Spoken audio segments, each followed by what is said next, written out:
Hey guys, welcome back to the channel. This is story about what if Naruto trains himself instead of going through the academy. Part 1. Before I start, please do support for more amazing content and comments for part 2. Do consider to subscribe my channel and share my video to your friends and check out the description as well. Let's start the video. It started out as another normal day for Konoha's pariah, Naruto Uzumaki. He had woken up early, eaten a cup of ramen, and rushed to the ninja academy to start learning. As he left, a shadowy figure flitted after him, staying up on the rooftops.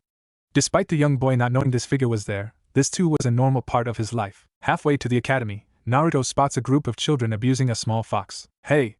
Stop that right now! The would-be ninja rushed over and slammed into the much larger boy who was kicking the fox. Sadly, his heroic effort failed, as the older boy didn't even flinch when Naruto's small frame hit him. Naruto bounced away, landing on his rear. The group of children took advantage of this, and surrounded him before he could get back up. The bully he had run into grabbed his arms and picked the 6-year-old boy up into the air. Okay, we'll stop and pick on you. Mama says you're bad, so we'll be good guys for hurting you. With those malicious words, he tossed Naruto to one of his friends, who pinned the young boy's arms to his sides while holding him up. The first bully followed after Naruto, and slammed his fist into the younger boy's stomach. He pulled his hand back and did it again, grinning. One of the other children joined in, and that started a cascade. Soon, all of the children were hitting Naruto in the stomach, as well as in the sides and in the face. After several minutes of this pounding, the boy holding Naruto got anxious. Hey, I wanna hit him too, he whined. Another of the boys nodded and took Naruto, holding the poor boy upside down for a change of pace. This proved to be an unfortunate decision. Naruto's foot slammed into the boy's chin, making him bite his tongue and causing it to bleed. The boy dropped Naruto in shock, and the young boy managed to scramble away. He stuck his tongue out at the group of bullies, who were freaking out and trying to clean up the blood from their friend's mouth. The first bully saw this, and screamed at the group to get Naruto back. The boy took off, easily outdistancing the older boys. Sadly, he ran into another person, this time on accident.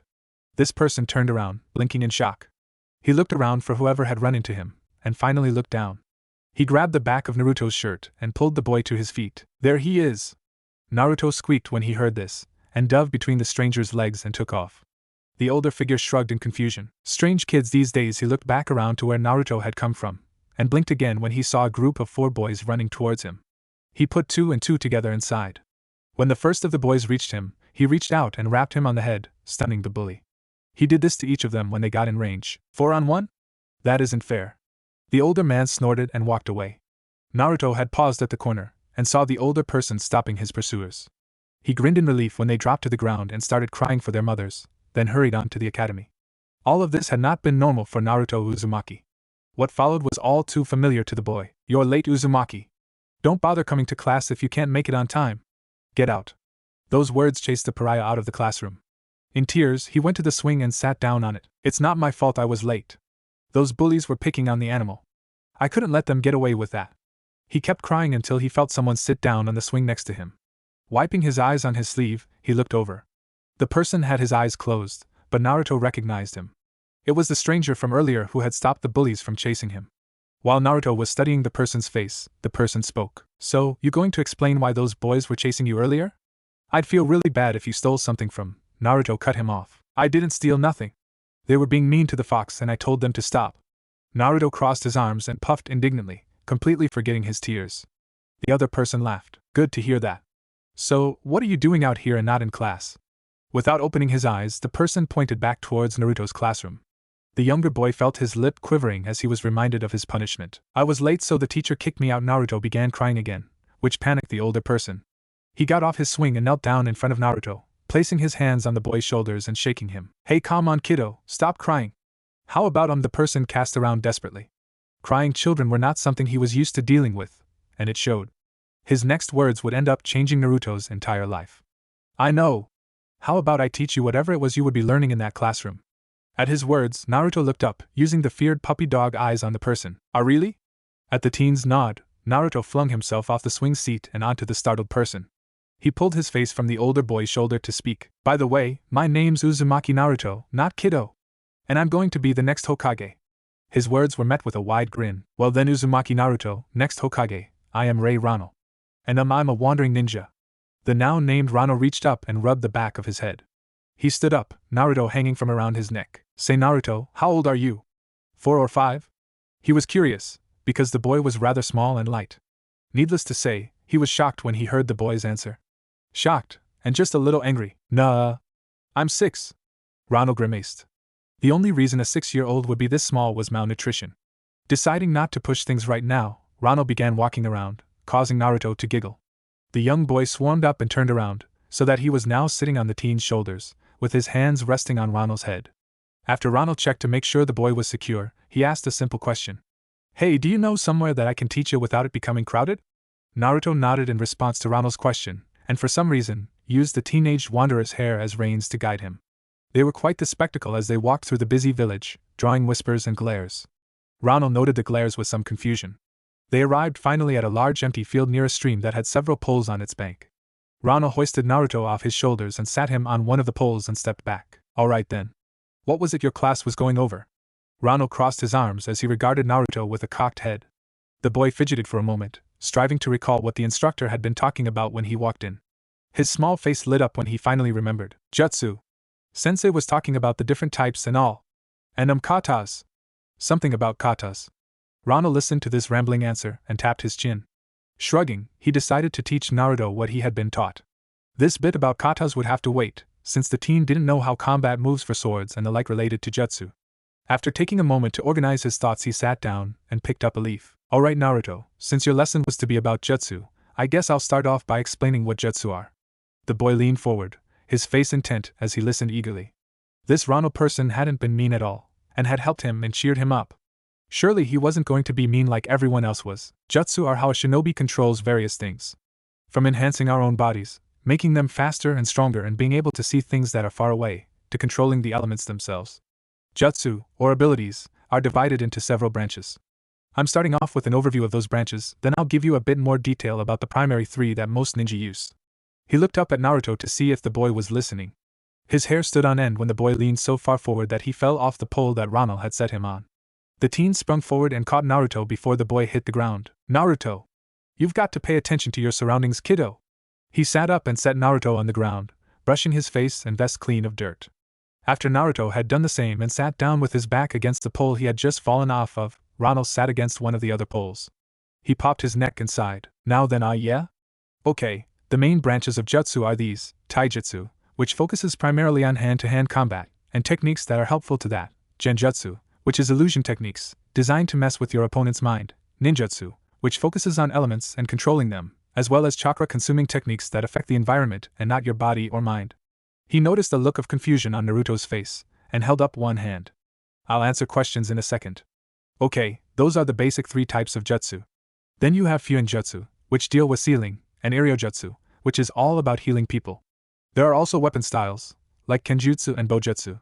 The basic introduction done, Ronald waved for Naruto to ask his questions. Ne Ronald-sensei, what's chakra? Ronald's eyes widened at that. He blinked, then rubbed his face for a second. It's probably the kata you mentioned, and you just misheard it. Chakra, to answer your question, is energy. This energy is used for most jutsu, no matter what type. Chakra is made up of a person's mental and physical energies. Thus, someone who has trained his mind or his body has more than someone who hasn't. And someone who has trained both has more chakra to use than someone who has trained only one. As a rule, the more chakra you have, the stronger abilities you can use. He grinned at Naruto's look of understanding. Okay, now I'm going to go a bit more into detail about the basic 3 jutsu types of nin, tai, and genjutsu. First up is ninjutsu. He held up the leaf in his hand. Ninjutsu is divided into 2 main categories. First would be non-elemental ninjutsu, like this. He made the leaf float up on a pad of pure chakra. The second is the branch of shashijutsu, or elemental abilities. He focused his concentration for a moment, and the leaf split down the middle.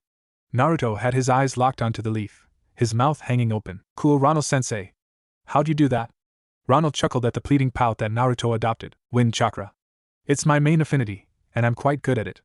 That was a basic wind chakra exercise, and all I did was make a miniature blade of wind. But enough of that for right now, you'll probably go more in depth in class. Ronald discarded the halves of the leaf and stood up. Naruto stood up right after him, and followed the teen to a tree. He watched as Ronald placed his knuckles against the tree. Next up is the intro to taijutsu. This is hand-to-hand, physical strength. He pulled back and punched the tree, causing cracks in its bark to appear up and down the length. Then, the teen winked at Naruto, before punching the tree again. There was a loud crack in the air, before the tree fell sideways to the ground. Naruto was still wide-eyed. That was applying chakra to my fist. There's supposedly a woman named Tsunade who could completely destroy a tree like this with a single punch, but I don't have near that much chakra control. Taijutsu is about that. Enhancing your physical abilities, whether through a jutsu like that, through chakra enhancement like my punch, or through learning a martial arts style such as capoeira. Now there's one final branch of the basic three, genjutsu. Ready to see that? At Naruto's eager nod, Ronald turned to him and looked him straight in the eye. The teen ran through a short chain of hand seals, his hands flashing faster than Naruto could track. When he finished, he muttered a short phrase softly, then grinned. Okay, try leaving this place. Naruto blinked in confusion. Why would Ronald tell him to leave? The 6-year-old shrugged and turned and walked back to the academy. At least, he thought he did. For some reason, he ended up next to Ronald again. Naruto blinked and turned, and ran towards the river.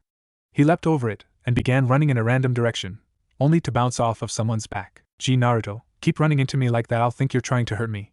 Ronald laughed. The younger boy was obviously fooled by the jutsu he had used.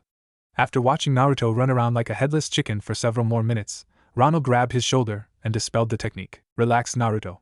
That was a simple genjutsu, one that makes the victim run around in circles no matter how hard they try not to. The boy shot him a dirty look, making Ronald laugh harder. Okay, you suck at genjutsu. But relax, as an added bonus, I'll teach you something. Ronald could swear that at that statement Naruto's ears literally perked up. The boy adopted such a pathetically eager expression that Ronald felt slightly embarrassed. Please, Ronald-sensei? There it was again, that blasted puppy dog eye jutsu. Ronald swore to himself that only young girls and actual animals could pull it off better than the boy in front of him. I already said I would. Alright, listen up. The boy snapped to attention in front of Ronald. When you know that you are caught in a genjutsu, there are two widely used methods for breaking out of it. The first, and easiest, is pain. If you can hurt yourself, that will almost always break you out of illusions. There are a few high-level ones that won't work on, but most chunin don't know anything that strong. Makai, most jounin don't for that matter. Ronald-sensei, I don't think I'd like hurting myself over and over, Ronald snorted when he heard Naruto. Oh, suck it up. Like I said, there are two ways. The second is slightly harder, but less painful. Okay, put your hands up like this.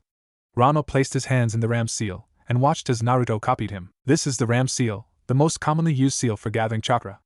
Okay, now close your eyes and visualize your body. Right above your pant line is a bluish orb. Naruto spoke up while Ronald was taking a breath. And there are lots of little blue lines all over my body, and even little blue dots too. But Ronald-sensei, what about that red orb thingy behind my blue one? Ronald blinked. Ignore that for now, not important yet. Okay, Naruto, you can apparently easily visualize your chakra network. Now then, pull some of that blue stuff out and push it into the seal. Then push it out through the seal, and say Kai. What on earth is that red chakra? I've never heard of it before. He blinked when his hair lifted up. He looked at his impromptu student, his eyes widening. Naruto. Use the jutsu, Kai! The boy shouted. A wave of chakra pulsed out from the boy, pushing everything away. When things settled back down, Ronald coughed slightly. Naruto, I don't think any B-rank illusions are safe from the amount of chakra you just pumped into that. The boy rubbed his head sheepishly, then both males laughed when Naruto's stomach rumbled. Thanks for the help, Ronald-sensei. I'm going to go eat lunch now. The young boy took off like a bolt. Ronald looked up at the sky, surprised to see that it was indeed nearing noon. He shrugged and was about to leave when the cloaked figure from before landed in front of him. Ronald, you are to come with me. The teen sighed. I don't get a choice, do I? His answer was having his arm gripped, and vanishing in a swirl of leaves. Hokage's office. The cloaked and masked and Ronald appeared, the figure throwing Ronald forward. The teen put his hand up and caught himself on the edge of the desk before he ran into it. Geez guy, a little less easier wouldn't kill ya, he said, then blinked. He turned around slowly. There was a person sitting at the desk. He was older, Ronald would guess in his late 70s. He was puffing on a pipe, and staring at the teen from under a large hat marked with kanji that read Hokage. So you're the guy the kiddo wants to grow up to replace? The Hokage nodded. Yes, Ronald, I am. My name is Sarutobi Hiruzen, and I am the Sandaime Hokage. Now then, you and I need to talk. Ichiraku's ramen stall. Naruto slurped down the last of a large bowl of ramen. He patted his swollen belly contentedly, then stood up and helped the waitress clear his bowls. They began washing them. This was a normal thing, for the boy would often eat more than he could afford, so the ramen stall owner would have him wash dishes to pay. They were nearing the end of the large stack when a person entered the stall, grumbling about old men who spied. Welcome to Ichiraku's Ramen, what can I get for you, sir? The waitress, asked, pulling out a small notepad and a pencil. A green tea and a chicken ramen, please. Naruto's ears perked up, he knew that voice. He plunged the last of his bowls into the soapy water and scrubbed it furiously. Came back to the rear half and was pouring out some green tea that had just finished steeping when Naruto nearly bowled her over in his haste to run to the front. She walked out after telling her father the order to see Naruto perched on the customer's shoulders. She blinked in shock. He did this earlier too. It's like he thinks I'm a horse. The quirk to the lips calmed Ayam, who was afraid the customer would hurt Naruto. Any, Rano-sensei. Thanks for teaching me today. I can't wait to go back to school and show Sasuke team what I learned. At Ayam's curious look, Naruto pointed to the pavement outside the stall, where small craters were. Rano's chuckle had her looking back at the teen. So, you've already figured out how to enhance your punches? The boy nodded frantically, nearly bouncing off Rano's shoulders. A small bell chimed, and Ayam brought Rano his ramen. Well then, Naruto, I have something you might like to hear. The boy looked down at the top of Rano's head, an eager expression on his face once more. Rano dragged things out, picking up his chopsticks and breaking them in half slowly. Itadakimasu, he said quietly before pulling out a portion and wrapping it around his chopsticks to place in his mouth in a small bundle. When he swallowed, even Tucci was leaning towards Rano slightly. The old man in the tower asked me something about you, Rano continued, before repeating his actions of rolling the ramen to eat it. He swallowed again and speared a piece of chicken, placing it in his mouth to chew. When he swallowed that, Naruto bopped him on the head. What did Ogigi want already? Naruto asked with a slight edge of expectation in his tone. Rano smirked and ate more ramen before answering. Well, he wanted to ask me to train you. He trailed off again, this time to drink some of his tea. He looked up and noticed that everyone's eyes were on him. Luckily, he was the only customer in the stall, so Tucci wasn't going to mess up someone else's food. He sighed. No appreciation for setting up the moment. He grumbled. I agreed, of course, if you do. If you agree, you'll be coming with me on my travels, and I'll be teaching you more. He got me to agree to have you back in a few years so you can spend the last year with your graduating class, so you can become a Konoha shinobi, and one step closer to becoming the Hokage. In the ensuing silence, Rano was able to finish his meal. He finally tilted his head back to look up at Naruto. He was shocked to see that the boy's eyes were brimming with tears. He was about to ask what was wrong when the boy spoke. Thank you? Naruto could barely speak. Thank you, thank you, thank you, thank you. The boy was becoming louder with each repetition, until he was nearly yelling it. Rano clamped a hand over Naruto's mouth and sent a confused look at Ayam. Naruto, aside from my dad and I, and the Hokage and a couple of ANBU, he hasn't really had anyone who cared. And none of us can train him, or teach him, so you agreeing to it is like a miracle for him. Rano blinked. He tilted his head. Does it have to do with a certain furry person? He thought, his mind flicking back to the conversation with the Hokage he had had. At Ayam's nod, he growled.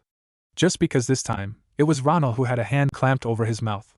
He remembered that Sarutobi had said that Naruto wasn't to know about his burden until he was older. Rano sighed and nodded, and Ayam withdrew her hand. Rano did the same, but had to put his hand back as Naruto was still repeating thank you over and over again. The teen stood up and removed his hand. Naruto, what do you need from your apartment? The boy grew quiet. Nothing, Rano-sensei, if we're going to leave, please let us just go. Rano was confused at the sudden loss of spirits. Is there anyone you'd like to say goodbye to? Rano stiffened when he felt someone walk in behind him. He turned around, and for the second time that day was looking at Hiruzen Sarutobi. Naruto vanished from his shoulders, only to impact into the Hokage's legs. Gigi-chan, thank you. The boy began repeating the word into the Hokage's robes. The elderly man nodded and stroked Naruto's hair softly. He looked up at Rano, his eyes carrying a message. Look after him. Rano nodded to the unspoken plea. Sarutobi peeled Naruto back and knelt down in front of him. Naruto-kun, Rei-san here is going to be your teacher for the next few years, and he travels a lot. You probably won't be back here until it's time for your final year at the academy. Are you sure you want that? The boy nodded and rubbed his eyes with the backs of his hands. He turned and ran to Tucci, hugging the ramen chef's legs fiercely, before slamming into Ayam. The girl managed to bend down and catch Naruto in a hug. Be good, Naruto-chan, okay? She nuzzled his cheek, then stood up and set the boy on Rano's shoulders. The teen blinked. Everything had just happened inside of a few minutes. Rano winced when one of Naruto's legs hit a small seal, one that was freshly carved. It wasn't put on in ink like a normal seal, no, this was carved into his skin on his shoulder. Sarutobi had put it on himself. In the center was Naruto's name, and around it was an array. Sarutobi wasn't a fool to go about randomly entrusting Naruto to anyone, no matter how nice. This seal would compel Rano to protect Naruto above himself, even to the point of sacrificing his own life for Naruto. Rano sighed and looked at Sarutobi, who merely tilted his head in a challenge. Rano backed down, knowing he was no match for the Hokage. Alright, Naruto, I hope you're ready, because I'm leaving. The boy nodded from his perch. Rano sighed again. Well then, Hokage-sama, Waitress-chan, Chef-san, see you guys in a few years. Rano turned and headed towards the gates, knowing that if he stayed, or more accurately, that if Naruto stayed, it would be harder for them to let them go. At the gates, Rano paused. Remember, Naruto, this isn't a permanent goodbye. We'll be back in a few years. The boy's reply was to bury his face in Rano's hair, crying. Rano fought back a sob of his own, cursing his emphatic tendencies, then took off. Naruto wouldn't be seen by the villagers again for several years, and when he would be a totally altered person. Two figures stared at the break in the tree line before them. One was tall, easily near 7 feet tall. The other was around a foot and a half shorter. Both wore covering clothes, the shorter wearing a long coat with a hood that was pulled up, the other wearing a stark white trench coat with a black low-brimmed hat. The shorter one's head twitched slightly as he thought about what lay beyond the trees. "Nissan, we're really back here, aren't we?" The shorter of the duo spoke quietly. The hat on the taller shifted as he looked over at the younger one. He opened his mouth to say that they didn't have to return, but as soon as he finished speaking, his shoulder flared in pain. He subsided with a small scowl as he rubbed the spot under his trench coat. He pulled the brim of his hat down further and sighed. "Yeah, Ototo, you're home." At those words, the younger one looked up nervously. "Is Aniki leaving me?" The shorter figure was now worried. His fears were assuaged when the other continued speaking. "And I guess we'll have to find some place big enough for the both of us." "Right." The trench coat-clad one had caught the worry emanating from his companion and knew what it was about. Still, he knew that for worrying his traveling partner, he would be in a bit of trouble. He didn't know what it was until the boy glared at him before shifting behind and climbing up his shoulders and pulling his own hood down and plopping the hat on his sun-kissed hair. The boy then grabbed the dark brown hair that had spilled out when the hat was removed, getting 2 heavy hanks, one in each hand. These he used as reins to guide the other towards the gate. He paused and concentrated for a second, before 2 soft pops echoed around them. The taller figure winced as his hair was tugged and yanked. He resisted the strong urge to reach up and swat the boy off, instead heading for the break in the trees and the gate that lay beyond them. He winced again when one of the smaller figure's legs slammed down on the sore spot from earlier. He repressed another groan, knowing that what had caused the pain would be dealt with soon enough. At the gates, 2 men stood half asleep, leaning against the metal-sheathed wood. One had a saban rolling back and forth between his lips as he chewed on it. He sent a scowl at the other person, the reason he was back on gate guard duty. Kotetsu sighed when Izumo snored lightly, showing that he was more than half asleep. Nothing ever friggin' happens at the gates. Everyone who wants to cause trouble avoids them and gets detected breaking in. The Senban chewing man ranted on in this vein for several minutes, before he noticed that someone, no, 2 people, were approaching. The reason the Chunin had been confused was that one of the people was sitting on the shoulders of the other. Kotetsu smacked Izumo awake as the 2 travelers arrived at the gate. The lower, taller figure raised one hand, showing a small piece of paper with the Hokage's permit seal on it. Kotetsu blinked and looked at Izumo, who took the paper and checked it with a few techniques. Finally, he nodded and handed the paper back. "It's legit. They can enter. Welcome to Konoha travelers." The eternal Chunin gate guards turned and pushed the gates open enough for the figures to enter. After the 2 had entered, the guards pulled the doors shut. Izumo immediately leaned back against the door, settling down to return to sleep now that the momentary excitement had passed. Kotetsu rolled his eyes and went back to scanning the forest trail. Izumo's nap was interrupted when something small poked his leg. He cracked his eyes open and looked down, and blinked in confusion when he saw a fox sitting at his feet. He decided to ignore it and leaned back to return to sleep. If he had kept his eyes open a moment longer, he would have seen a human grin stretch the fox's lips before it growled quietly. There was a loud report. Kotetsu leapt to his feet, Senban gripped between his fingers as he looked around in shock. "Izumo, what on earth happened? Did you hear that explosion?" There was a snarl to his side, causing the Senban chewing Chunin to look at his partner. His eyes widened comically when he saw that Izumo was covered in Haruno pink paint, with some dripping down from his nose to stain his vest. The unpainted Chunin did a double-take, then began laughing. "Ha! Looks like Naruto's back. Bet he was the one riding the other shoulders. But who was that guy?" Kotetsu kept laughing, knowing the only person who would be brazen enough to prank a Chunin. There was a small chirp at his ear, causing the man to nearly swallow his Senban in startlement. He looked to his shoulder and grimaced. A small jay was sitting there, with a definitely unjayish smirk stretching its beak. The Chunin barely had time to close his eyes and lips before the bird exploded, covering his face, hair, and torso in bright sky blue paint. Izumo reached up and wiped paint off his face. He opened his eyes and blinked the paint out of them, glad that Naruto had used non-irritating paint. He looked over at the Senban chewer, and doubled over laughing when he saw a blue stick sticking out from blue lips. "Oh yeah, definitely Naruto's work. Things just got interesting again. By the way, Kotetsu, you owe me 50 ryo. You lost, he pranked us first out of everyone." Kotetsu reached up and flicked the Senban out of his mouth, and wiped the excess paint off his face. He scowled and pulled out his money purse, and forked over the money. Then he slipped his pouch away, and placed another Senban into his mouth. The 2 men leaned back against the gate, now more alert due to the boy's prank. "Wonder if he does that on purpose. Oh man, Naruto, we've missed ya." Kotetsu resumed watching the trail, with his partner actually awake. Office of the Sandaime Hokage. Sarutobi Hiruzen looked back and forth between the two people standing in front of him. Tanned hands were laced behind blonde hair as the shorter person stood silent, while the taller, darker-haired person told him some of what he had taught the younger. When the boy began miming a mouth moving up and down pointlessly, the young man reached out and smacked him upside the back of his head. Otoro, get out of here. I need to talk to the old man alone for a bit. I know you're eager to go visit the Ichirakus, so go. The boy jumped up and down in place before rushing out. The two men sighed and grinned almost simultaneously. Then the younger man looked at the older man. All right, now that the brat's gone, we need to talk about this. He reached up and pulled down his trench coat and his shirt, revealing a seal inscribed on his neck. I brought Otoro back in time to rejoin with the last year of his age group, so it's time to pull this thing off. Sarutobi sighed and rubbed his head. He had known this would eventually come up, but Jiraiya had avoided all of his messengers. As it was, I'm sorry, Reikuen. The person who could remove it is missing in action. At best, I can alter it to where it only serves as a warning device in case Naruto is in danger. Rano blinked and nearly slammed his palms down on the desk. He forcibly restrained himself. Will it have the distance clause? Seeing the Hokage's nugatory headshake, the younger man sighed deeply, then nodded. Fine, alter it. Then we'll talk about Otoro's skills, and a few other things that have come up that you need to be aware of. Sarutobi stood up and moved around his desk, opening up a small cabinet and pulling out a quill and some ink. He motioned for Ronald to continue speaking. The young man launched into the full story as Sarutobi set to work. With Naruto, Ichiraku's ramen shop. Naruto slipped into the shop quietly, a large grin on his face as he surveyed the menu they had on the wall.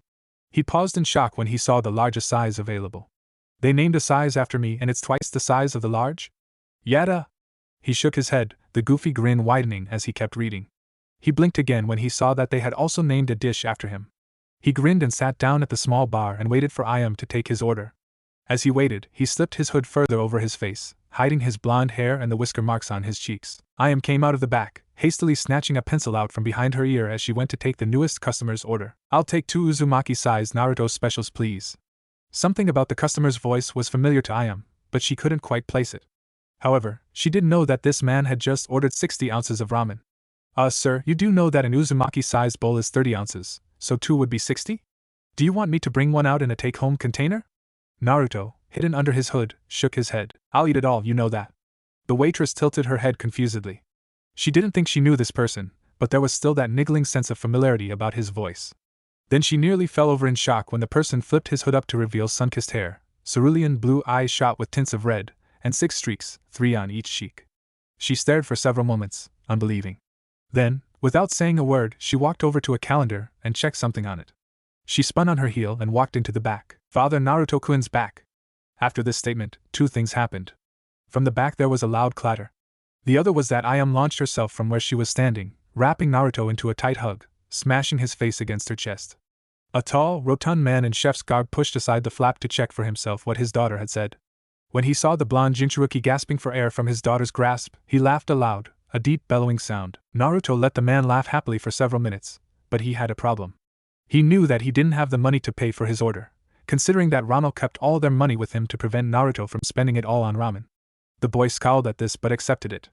Now, however, it hurt since he couldn't buy his ramen from the Ichirakus. A sudden grin split Naruto's cheeks as he came up with a solution. The sympathy card would work perfectly as both of the Ichirakus cared about him, and would let him get away with things that others, say his adopted older brother, would not. He pouted, catching Ayam's attention as she watched her father laugh. Naruto-kun, what's wrong?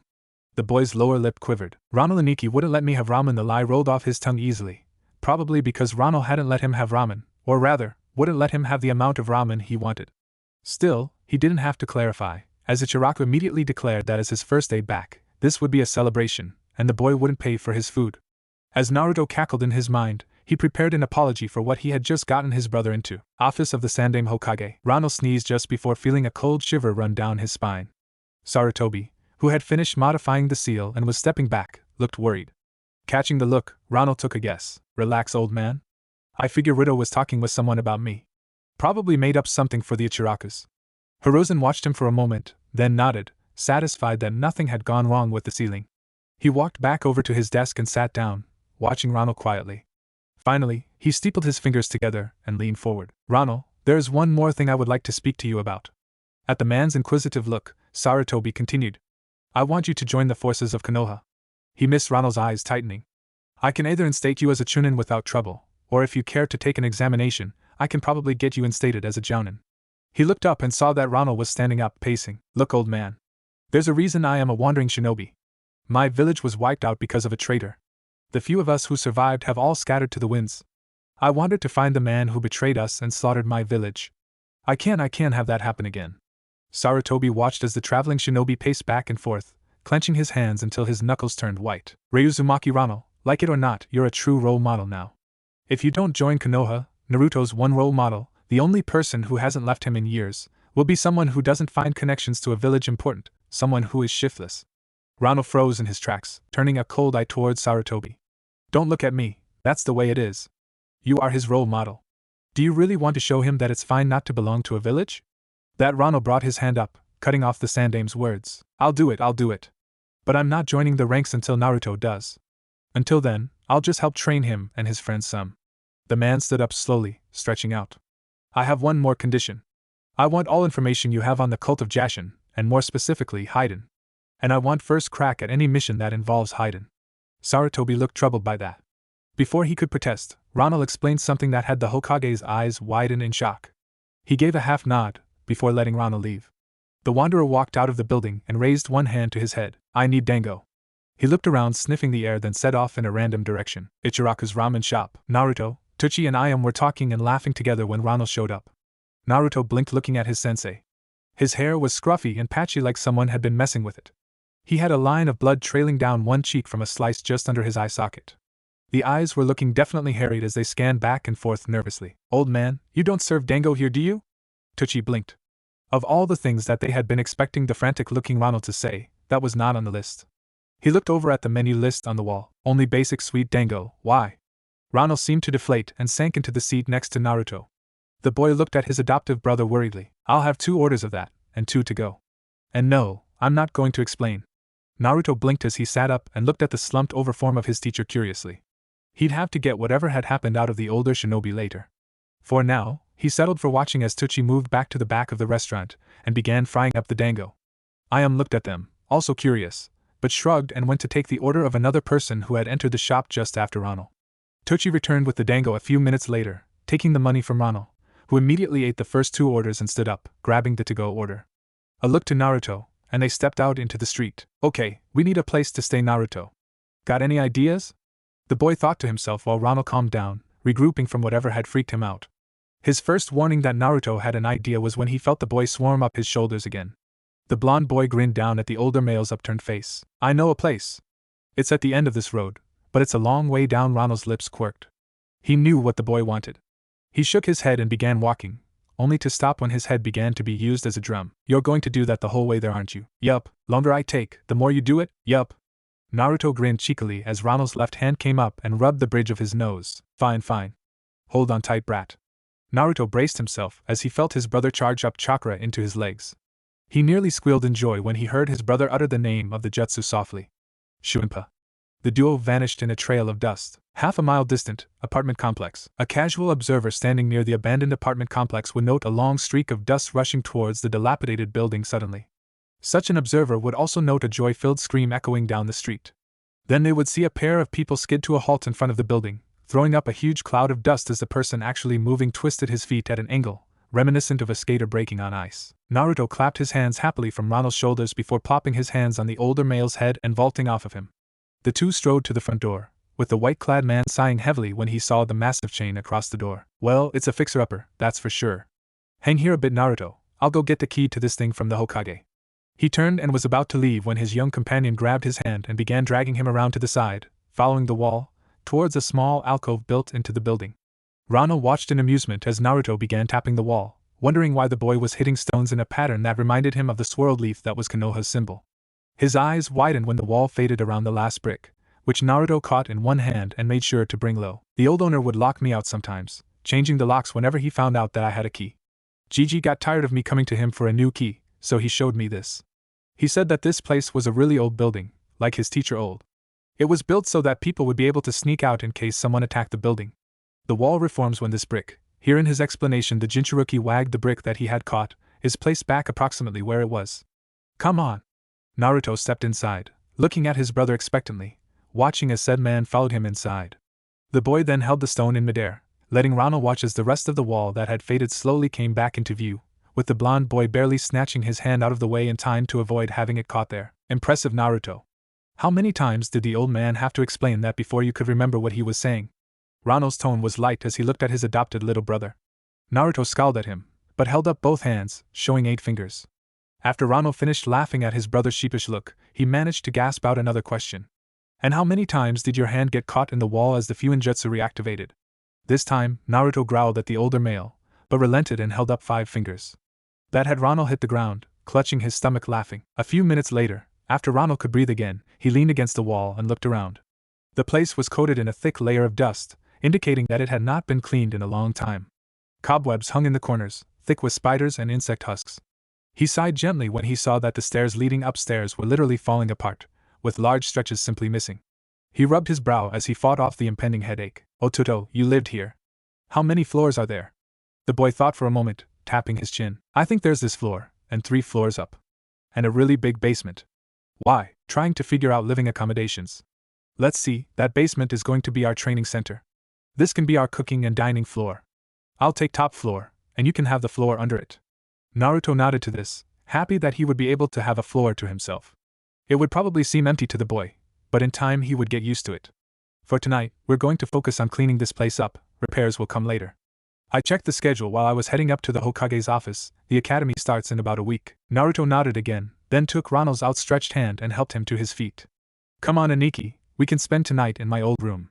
It's on the 2nd floor. That was when Naruto turned around and saw the condition of the stairs. He blanched slightly, until he felt his brother tap his shoulder and point to his feet, which were glowing a faint blue. The blonde Jinchuruki nearly slapped his forehead, irritated that he had forgotten that simple shinobi ability. He focused his chakra to his feet, and led his brother along the wall to the upper floor. When they arrived in Naruto's room, the two found a place that had been utterly stripped of everything. There was nothing but dust in the room, not even any debris, or remnants of any furniture. Naruto wiped at his face, telling his brother that dust had gotten in his eyes. Rano laid one hand on his shoulder and squeezed it lightly, hiding his anger at whoever had stripped the boy's room. Get the bedding scrolls out and bunk down for the night, Naruto. I'll cook breakfast tomorrow, so don't worry about it. The younger male nodded numbly and grabbed a pair of scrolls out from one of his pockets. He stopped when Ronald squeezed his shoulder again. Relax some. I know it hurts, little brother, but just remember this, you've got better stuff now, and they aren't getting anywhere near it. This made the boy smile slightly, before he nodded and unsealed the scrolls and laid out a pair of small cots and 2 sleeping bags. With a last look around his bare room, he burrowed into one of the bags and tried to put himself to sleep. Ronald stepped over and brushed his adopted brother's hair out of his face, sighing when the boy opened his eyes. He reached down slightly and squeezed the boy's neck carefully, nodding to himself when Naruto drifted into sleep after the pressure point was pressed. Sorry, Otuto, but you need sleep, and right now you're too upset to get it normally. And I meant what I said on the road, Naruto. We'll find out who your father was. He said it softly, swearing it once more to the boy. Unable to sleep himself, he walked over to the windowsill in the room and sank down onto it, staring out at the village. That was one of their biggest reasons for actually returning, well, Naruto's at least. He felt that it was here in Konoha that he would solve the mystery of who his parents were, starting with his father. The man's eyes traveled back to his adopted brother, and he sighed softly, remembering the one clue he had as to who Naruto's father was. Despicable author-style, flashback technique. Naruto was curled up in his sleeping bag, having just finished his shift. Rano was perched up in a tree, scanning the area lazily while slowly carving a branch into nothing. His eyes snapped up at a small popping sound, but he relaxed when he realized it was the fire crackling. He settled back down, but froze when he detected another faint sound, one that had been masked by the noises from the fire. Dark eyes shot around the small clearing, latching onto a glint of metal that was rising above Naruto. The wanderer narrowed his eyes and sank his hands into the branch under him, and swung down and around, launching himself towards the glint. His feet slammed into a hard chest, kicking a shadowy assailant, shoving him out of the clearing and against a tree. Rana landed on his feet in a crouch, straightening up and bringing a short sword out. He threw the blade without hesitation, piercing the attacker through the chest, pinning him to the tree he had landed against. The shinobi dashed over to the pinned attacker, thrusting 2 fingers into the man's throat, temporarily paralyzing him from the neck down. A kunai spun out from his pouch and pressed against the man's neck, the tip cutting into one of the folds of skin there. Tell me who you are and why you just tried killing my ward, or so help me I will make you bleed like a stuck pig from every part of your body. And then I will slit your throat. Talk. The man Ronald had pinned to the tree spat on the wanderer's boot. He looked down at his boot and looked back up at the pinned man with disgust written across his features. Ronald focused his will for a moment, with water soon flowing up from a bottle on his hip, wrapping around his arm then down to the blade. The water created a spike that dug through the skin on the man's throat, curving into a hook that pierced the flesh. The water hook tore back, ripping a strip of flesh away. A second kunai pressed against his stomach, and the man's eyes widened in fear when he saw water spiraling around his tormentor's arm. I'll talk. You fucking leaf Yaru. Of course I'd want to kill him. He looks just like his kami-forsaken father. When the Awakage hears that the Rock Destroyer has a son, Stone will not rest until his spawn is dead. There was rustling behind the two as the rock ninja's yelling woke Naruto up from his slumber. Ronald looked back through the trees to see his young ward sitting up and rubbing his eyes tiredly. Kyuso. Gotta end this now. Normally I'd leave him alive, but he not only tried to kill Naruto, he's ready to get an insane tyrant on my ward's trail. I cannot let that happen, and not only because of this stupid seal. Ronald sliced through the man's artery, catching the blood spray with the water around his arm. He blasted the bloody water out into a bolt that flew through the trees. After removing his short sword from the man's shoulder, he sheathed it and strode back to the campsite. Ronald-sensei? Where'd you go? The boy looked worried, as if he was afraid that Ronald had been about to leave. The shinobi rested his hand on the messy mass of blonde hair and ruffled it lightly. Relax, kid, I had to take care of a little business. Nothing big. Naruto looked worried for a moment longer, then nodded slightly and settled back into his sleeping bag. Ronald leaned against the tree, staring at the boy in thought. Just who is your father, Naruto? And why on earth is he called the Rock Destroyer? The name made him picture someone large and brawny who shattered giant boulders with his fingers. Shaking that image out of his head, he sighed and looked up to the stars. Flashback technique. Release. Ronald shook his head slightly while staring up at those stars from the window in the apartment. He had been able to talk to an acquaintance of his, and all he had found out was that the Rock Destroyer had a different cover name and hailed from Konohagakure. The wanderer turned away from the window, pausing as something that he could see at the edge of the window caught his eye. He leaned against the wall and looked out the window further, looking at the Hokage monument. Sarutobi looks a lot younger up there. He turned away and was laying down on his own cot when a thought occurred to him as he drifted into sleep. Another of those faces seemed familiar, but from where? I'll worry about it some other time. After checking to make sure that Naruto was asleep, the older man settled down into his own cot and drifted to sleep. Naruto woke up when the sun hit his face. He rubbed his eyes before standing up and stretching. He staggered into the bathroom and scrubbed at his teeth with the thin brush that he had purchased the day after returning to Konoha. The boy stumbled back into his bedroom and headed over to the dresser. When the drawer opened, Naruto grumbled again about evil older brothers who didn't appreciate the awesomeness of orange. He pulled out a blood-red shirt that had splashes of black and white mixed in. He followed that up with solid black cargo pants. He remembered Ronald's admonition to hide his body as much as possible, to confuse possible enemies, and pulled out a deep green cloak. He folded the coat over his arm and wandered down to the main floor. Ronald had been up before him as usual, and was already cooking. Naruto had found a stove that Ronald was able to repair, so they no longer had to rely on the spit. Ronald looked up and waved the boy to a seat at the table with the spatula. Bacon will be done in a minute, Narukuin. Biscuits are already finished. You know where the orange juice is. The boy nodded and snagged a plate from the cupboard and a mug. He set them on the table, then walked over to the fridge and opened it, pulling out the orange juice jug. He sat down at the table and moved 2 biscuits to his plate before filling his mug with juice. He looked up and blinked happily when Ronald set the steaming plate of bacon down in front of him. He scooped several slices and wolfed them down.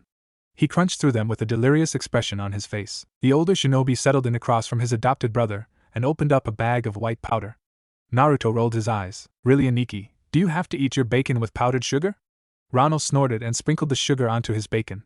He picked up a strip and munched on it, giving a contented sigh. You're addicted to ramen, so you don't get to say anything at all about my eating habits. And I heard something about me not letting you get any ramen. He stared at the younger boy, who blushed and hunched his shoulders up to his ears. Naruto pouted for a moment. I wanted ramen, and Ayam and Tucci took pity on me and fed me ramen. Ronald shook his head and munched down on more of his powdered sugar-coated bacon, which made Naruto shake his own head. After several minutes, and another batch of bacon, the two sat back from the table and looked at each other. Ronald peered out the window, then back at Naruto. Better hurry up, bucko, your class should be starting soon. And it wouldn't do for you to miss the first day of schooling in 6 years, Aniki. You taught me better than any of those people at the schools would. Be that as it may, you still have to go. Now shoo. Make sure to take your scrolls, but keep the fact that you know Fuinjutsu a secret. Keep them in the bottom of your pouches. Yes, Ronald-san. Naruto stood up and walked through the house, heading to his cabinet of supplies. He pulled out a few small scrolls out and tucked them into various pouches on a belt. He hung the belt on his waist, adjusting it so the pouches were at the small of his back. He placed several kunai and shuriken in the pouches above the seals, careful to keep them from cutting the seals on the scrolls. The boy reached into the back of the cabinet and pulled out a short staff with 2 iron bands, one on each end. He twirled it end over end, then set it against the wall cabinet door and pulled out a holster for it. He strapped the holster onto his back, then slid the staff into it. He sighed and walked back down to the main floor, where Ronald was leaning against the front door. He had a small pack resting on one palm as he sipped on a steaming cup of tea. Ramen. I figured you'd get hungry halfway through class. The boy blushed and took the box. Ronald stepped aside after opening the door. Naruto walked past his older brother, then froze. Ronald was turning towards the door when the small figure slammed into him, wrapping him in a tight hold. The young man rested his hand on Naruto's head. Relax, Otuto. You'll get to know them, and they'll get to know you. But Aniki, the Ronald read the fear in his adopted brother's face. If they worry about you being the jailer of the single most powerful demon, then they aren't really worthy of being your friend. Besides, if you're worried they might dislike you because you hold another consciousness in you, make friends with the Aburame heir. They have hives living in them, so you holding one entity shouldn't bother him. He knelt down in front of the younger boy and tilted Naruto's chin so the boy was looking into his eyes. You'll do fine. I only suggest you avoid the Uchiha and the Hyuga. Both clans tend to be upright and pretentious. Be especially wary around the Uchiha, because his Kekkei Genkai, when he activates it, is incredibly annoying. The boy nodded and wiped his eyes. He drew in a shuddering breath and grinned at Ronald. Now what will you be doing while I'm in class, Aniki? Ronald grimaced at this. He sighed and ruffled Naruto's hair. Honestly, I don't know yet. The Hokage wants to see me once you're in class. Naruto nodded again, then hugged Ronald again. He stepped back, then scuttled outside, bending over long enough to pick up his ramen box. He stared at it for a moment, then looked back up at his older brother. Ronald sighed before tossing the boy a small bottle of water and a pack of matches. We really need to get you away from that elementalist bent you've got going. The boy grinned and shook his head, then dashed off. Ronald stepped back inside and closed the door. He walked over to the table and sat down at it, resting his forehead on his palms after setting his tea down. A few minutes passed, with him returning to drinking his tea slowly. He set the cup in the sink and gathered the rest of the dishes from their breakfast. He created a clone gathered of winds. The near-invisible clone set to work washing the dishes as Ronald climbed up the stairs to his floor. He began getting dressed, keeping his colors to simple brown shades. The coat he chose, though, was a stark white trench coat, with a few seals on the inside to keep it clean of dirt. He settled it onto his shoulders and walked over to his weapons cabinet. He pulled out scrolls similar to the ones that Naruto had retrieved earlier. He placed them in pouches identical to what Naruto had, but his were on a harness. Out of the back of his cabinet, he pulled a pair of blades. One was a long sword, a long, straight, double-edged blade. This was placed in at his waist. He checked the second one, a claymore.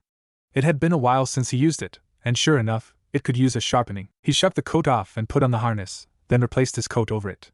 He pulled a whetstone out of the bottom of the cabinet and began striking the blade against it as he walked out of the house.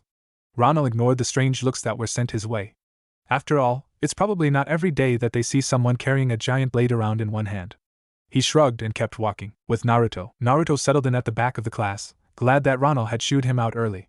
He had arrived before anyone else did, and was able to watch everyone as they entered. He saw a boy with spiky hair, similar to his though of a brown shade rather than his own sun-kissed blonde, walking in with a boy who had swirls painted on his cheeks. That's probably the Nara and the Akimichi. He watched as the pineapple-haired boy sat down next to the other one, and promptly fell asleep. The boy with swirls merely shrugged and pulled out a bag of chips and began munching on them. That nails it. He's as lazy as the Nara we ran into over in Tanzaku, and the other has the appetite of an Akimichi. This thought was confirmed by the fact that the larger boy had pulled out 4 more bags of chips and was munching his way through those as well. Next to arrive was a quiet duo. The girl was wearing a heavy jacket that hung down to her knees. Her hair was a light color, lavender. Naruto blinked at the unusual shade, but when he saw the solid white of her eyes, he shrugged it off as a Kekkei Genkai trait. Isn't that one of the Hyuga? She doesn't seem to be pretentious like Aniki warned me she would be.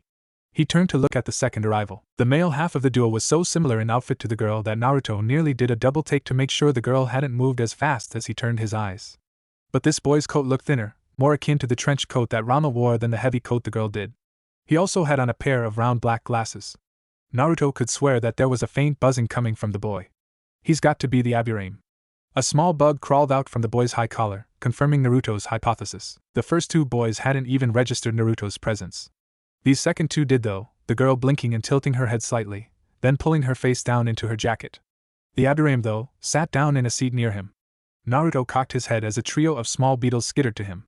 He grinned and laid his hand down, letting the insects crawl onto his skin. They roamed up one arm before running down the other and going back to the boy. The Aburame blinked and tilted his head in recognition to Naruto. Said boy's eyes returned to the door in time to see yet another coat-wearing boy enter the room. This boy's coat seemed to be more like a parka, a fur-lined one. Naruto's eyes widened when a small furry head popped out of the back of this boy's hood and barked. Inuzuka, the animal living pack. He grinned, hoping that he would be able to get along with this boy as well. The Inuzuka sniffed the air, then seemed to turn his head to the dog in his hood, then turned to look straight at Naruto. The boy seemed confused, then shrugged and waved to Naruto before sitting down by the Nara and Akimichi. The next person to enter set Naruto's hair on end. Cold, I am better than you stare. Hair that looks like a mallard's rear, onyx-shaded eyes, blue shirt with a fan, that has got to be the Uchiha. And unlike the Hyuga girl, I don't think this guy will be proving Nissan wrong. After the Uchiha strode into the room like he owned it, and sat down at a desk as if he had no rivals, it seemed like a floodgate opened. People began streaming in clusters, giving Naruto no time to grow accustomed to their faces. After an eternity, the teacher entered.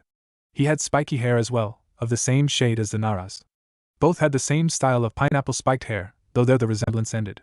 The teacher had a large cross-shaped scar running across his face, with his nose being covered by it. He sat down at his desk and looked over the notes for the day when there was a loud clatter outside the room. Everyone but the Nara and the Uchiha looked up, and while most sighed and returned to what they had been doing, Naruto kept his eyes on the doorway. He was rewarded with the sight of two girls, one blonde, and the other pink, a hair shade that truly made Naruto look twice, trying to enter the room simultaneously. For some reason, the door that had let groups of four in with no trouble was not large enough for the two of them. This was probably due to the fact that they truly were trying to enter at the same time, not giving the other even the shortest of leads that would have let them in with ease. Finally, the doorframe creaked and bent, sending the two girls to the floor in an ungainly heap. As they struggled to right themselves, Naruto's thoughts registered them. Blonde hair in this village has to be a Yamanaka. Other than me, they're the only people I remember having a shade this light in hair tones. But who on earth is the pinkette? Naruto decided to listen, in case he learned what he was interested in. The two walked over to the Uchiha, then began an argument. Out of the way, Ino pig, I was here first. Naruto sat back. Well, her first name is Ino. Wow, they are uninventive in this village. Sheesh. Her dad's name is Inoichi. Which means number 1 Ino, or Ino 1. Conceded much, Blondie? Not a chance, billboard brow. I got here first, I get to sit next to Sasuke-kun. And the Uchiha's first name is Sasuke? Crow's sorry tribute to the name. I get to piggy. Nah, Sakura, I do. Sakura. Cherry Blossom, and she has pink hair. Wow. Just wow. Ronald Neeson would be having a field day with this group. Several eyebrows around the room began twitching as the argument between the two shrill girls continued. And then he'd have a field day with them, and exhaust these wannabe kunoichi. Sheesh. Would I have turned out like that if Aniki hadn't rescued me? The boy shuddered at the thought of being a louder person than he already was. Ino and Sakura, sit down and shut up. Naruto blinked. This was apparently the famed big head no jutsu that all academy teachers were required to learn. He was relieved that Ronald had never learned that one. The man was loud enough without it. The girls squeaked and plopped down in two random seats, either one taking the seat next to their precious Sasuke-kun. The teacher nodded once they were sitting down. All right. Now that everyone is in their seats, we have a new classmate today. What? Hey Iruka-sensei, why does some snot-nosed brat get to join us? Isn't that skipping grades? The Inuzuka boy was the first to voice disagreement. Kiba, this person was told to report here by the Hokage. Not to mention that I probably already know more than the rest of these kids. Naruto kept his thought to himself though, recognizing the fact that the Inuzuka boy, Kiba, felt threatened and was trying to establish some kind of pack hierarchy. It has got to be an Inuzuka thing. Kiba grumbled but had to accept it. Iruka looked through the classroom, trying to find Naruto. He spotted him at the back of the classroom and gestured for him to stand up. Then Naruto, why don't you stand up and introduce yourself? Naruto could tell that it wasn't a request, as he stood up slowly. All eyes in the room flitted back to him, except for the Nara boy, who was asleep. The Akimichi prodded him to alertness, and whispered in his ear. The Nara yawned and turned around to stare as well. Naruto shrugged at this byplay. He settled his shoulders and began speaking. My name is Uzumaki Rei Naruto. I was born here in Konoha, but my adoptive older brother removed me from the village 6 years ago so he could instruct me in the shinobi arts. I returned last week and have refamiliarized myself with the village. I am currently living with my brother. My skills are those taught to me by various sensei while in our travels. My dreams are my own, as are my likes and dislikes. He nodded to Iruka and sat back down. The class immediately began murmuring to each other about him. Who wears a cloak in this weather? I know. And what's with that last name? He's got to be a Yamanaka with that blonde hair of his. I heard that he and his brother moved into an abandoned apartment complex and completely fixed it up. What about that his brother is really strong? If his brother is, and he's taught this Naruto kid for 6 years, he's bound to be strong too. Shut up and pay attention. The class snapped forward, their eyes locked on Iruka. His head reduced from the massive size it gained under the technique as he looked across them. He picked up a slip of paper and looked down at it. He seemed to raise one eyebrow at it, but shrugged. He was standing up as another man walked in. This man was dressed like a normal chunin. He had silver hair, and was wearing a hat that made its stick out at random angles. He clapped Iruka on the shoulder before looking at the class. His eyes tightened when he saw Naruto. Mizuki, just in time to help me pass out the pop quiz. Iruka handed the second man a sheaf of papers, then began passing the papers out. Mizuki started at the back of the classroom, meaning he began with the odd Hyuga girl. The man paused for a moment before handing Naruto his test. The boy could swear there had been a hand sign before he got his test. Naruto shrugged and looked down at his test, wondering what questions would be asked. Shinobi A throws a shuriken at a velocity of 22 feet per second at an angle of 30 degrees from the horizontal. Shinobi B throws a kunai at a velocity of 44 feet per second at an angle of 47 degrees from the horizontal. What velocity and angle will Shinobi C have to throw his summon to hit both of the other shinobi's weapons? Naruto blinked and reread the question. He rubbed his forehead in thought and tried remembering if Rano had covered this. A breeze floated into the room, causing the papers to lift from their spots in front of the students. Naruto had frozen. His paper, despite the fact that he was right by the window, hadn't moved at all. The boy placed his hands under the table in a ram seal. He leaned his head against the table to hide his lips as well. Genjutsu Kai. He spoke softly. His chakra sifted out and disrupted the illusions nearby. Iruka's eyes shot up when two cloaked men suddenly appeared in the back of the room. He saw the masks they were wearing and was about to settle down when he saw a small kanji etched into the forehead on each mask. Oh no. NINBU, does Hokage-sama know? The two figures looked at each other, then vanished in gusts of wind and leaves. Naruto had not noticed the two, as his attention was on his test.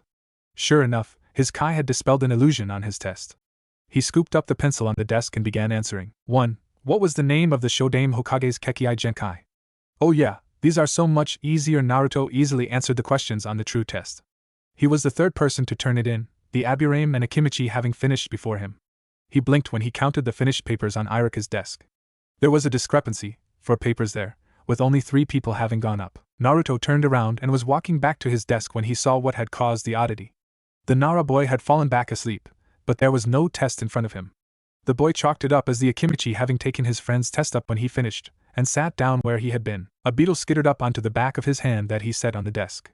Naruto raised his hand up so the insect was on level with his eyes. He brought up his other hand and ran one finger down the back of the carapace, which drew an odd buzz from the insect. He sat there, staring at the beetle, for several minutes. A loud shriek brought his attention up from it. Oh God!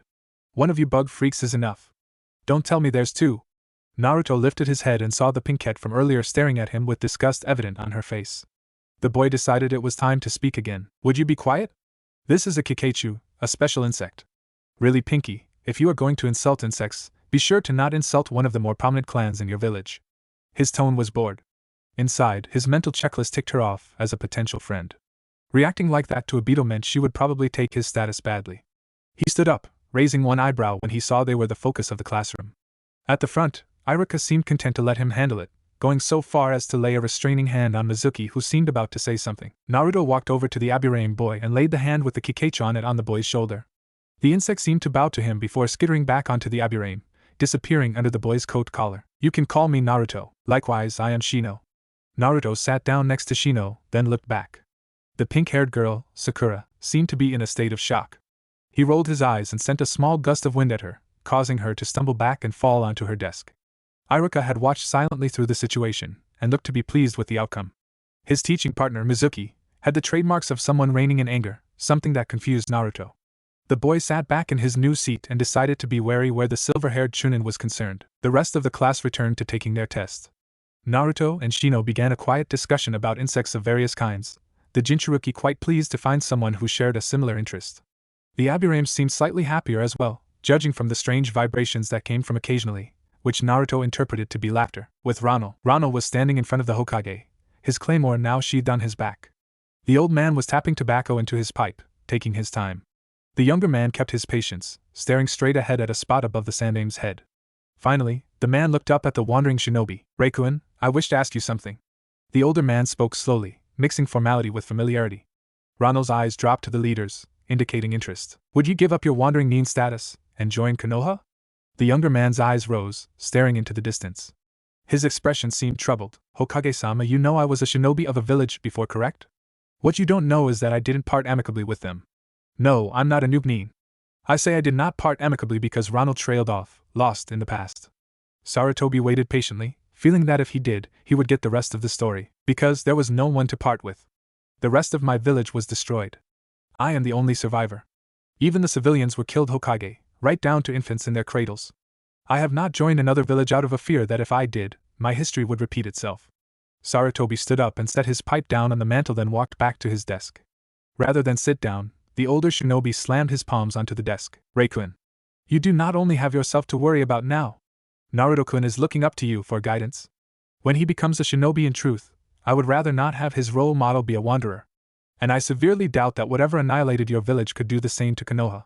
He sank down into his desk, steepling his fingers as he regarded the young man in front of him. Ronald sighed and looked up at the ceiling.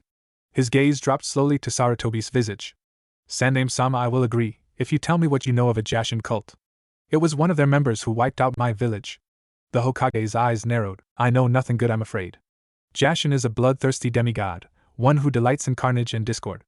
The more trusted of his followers gain a twisted kind of immortality. He sat back in his chair, staring at Ronald as he spoke.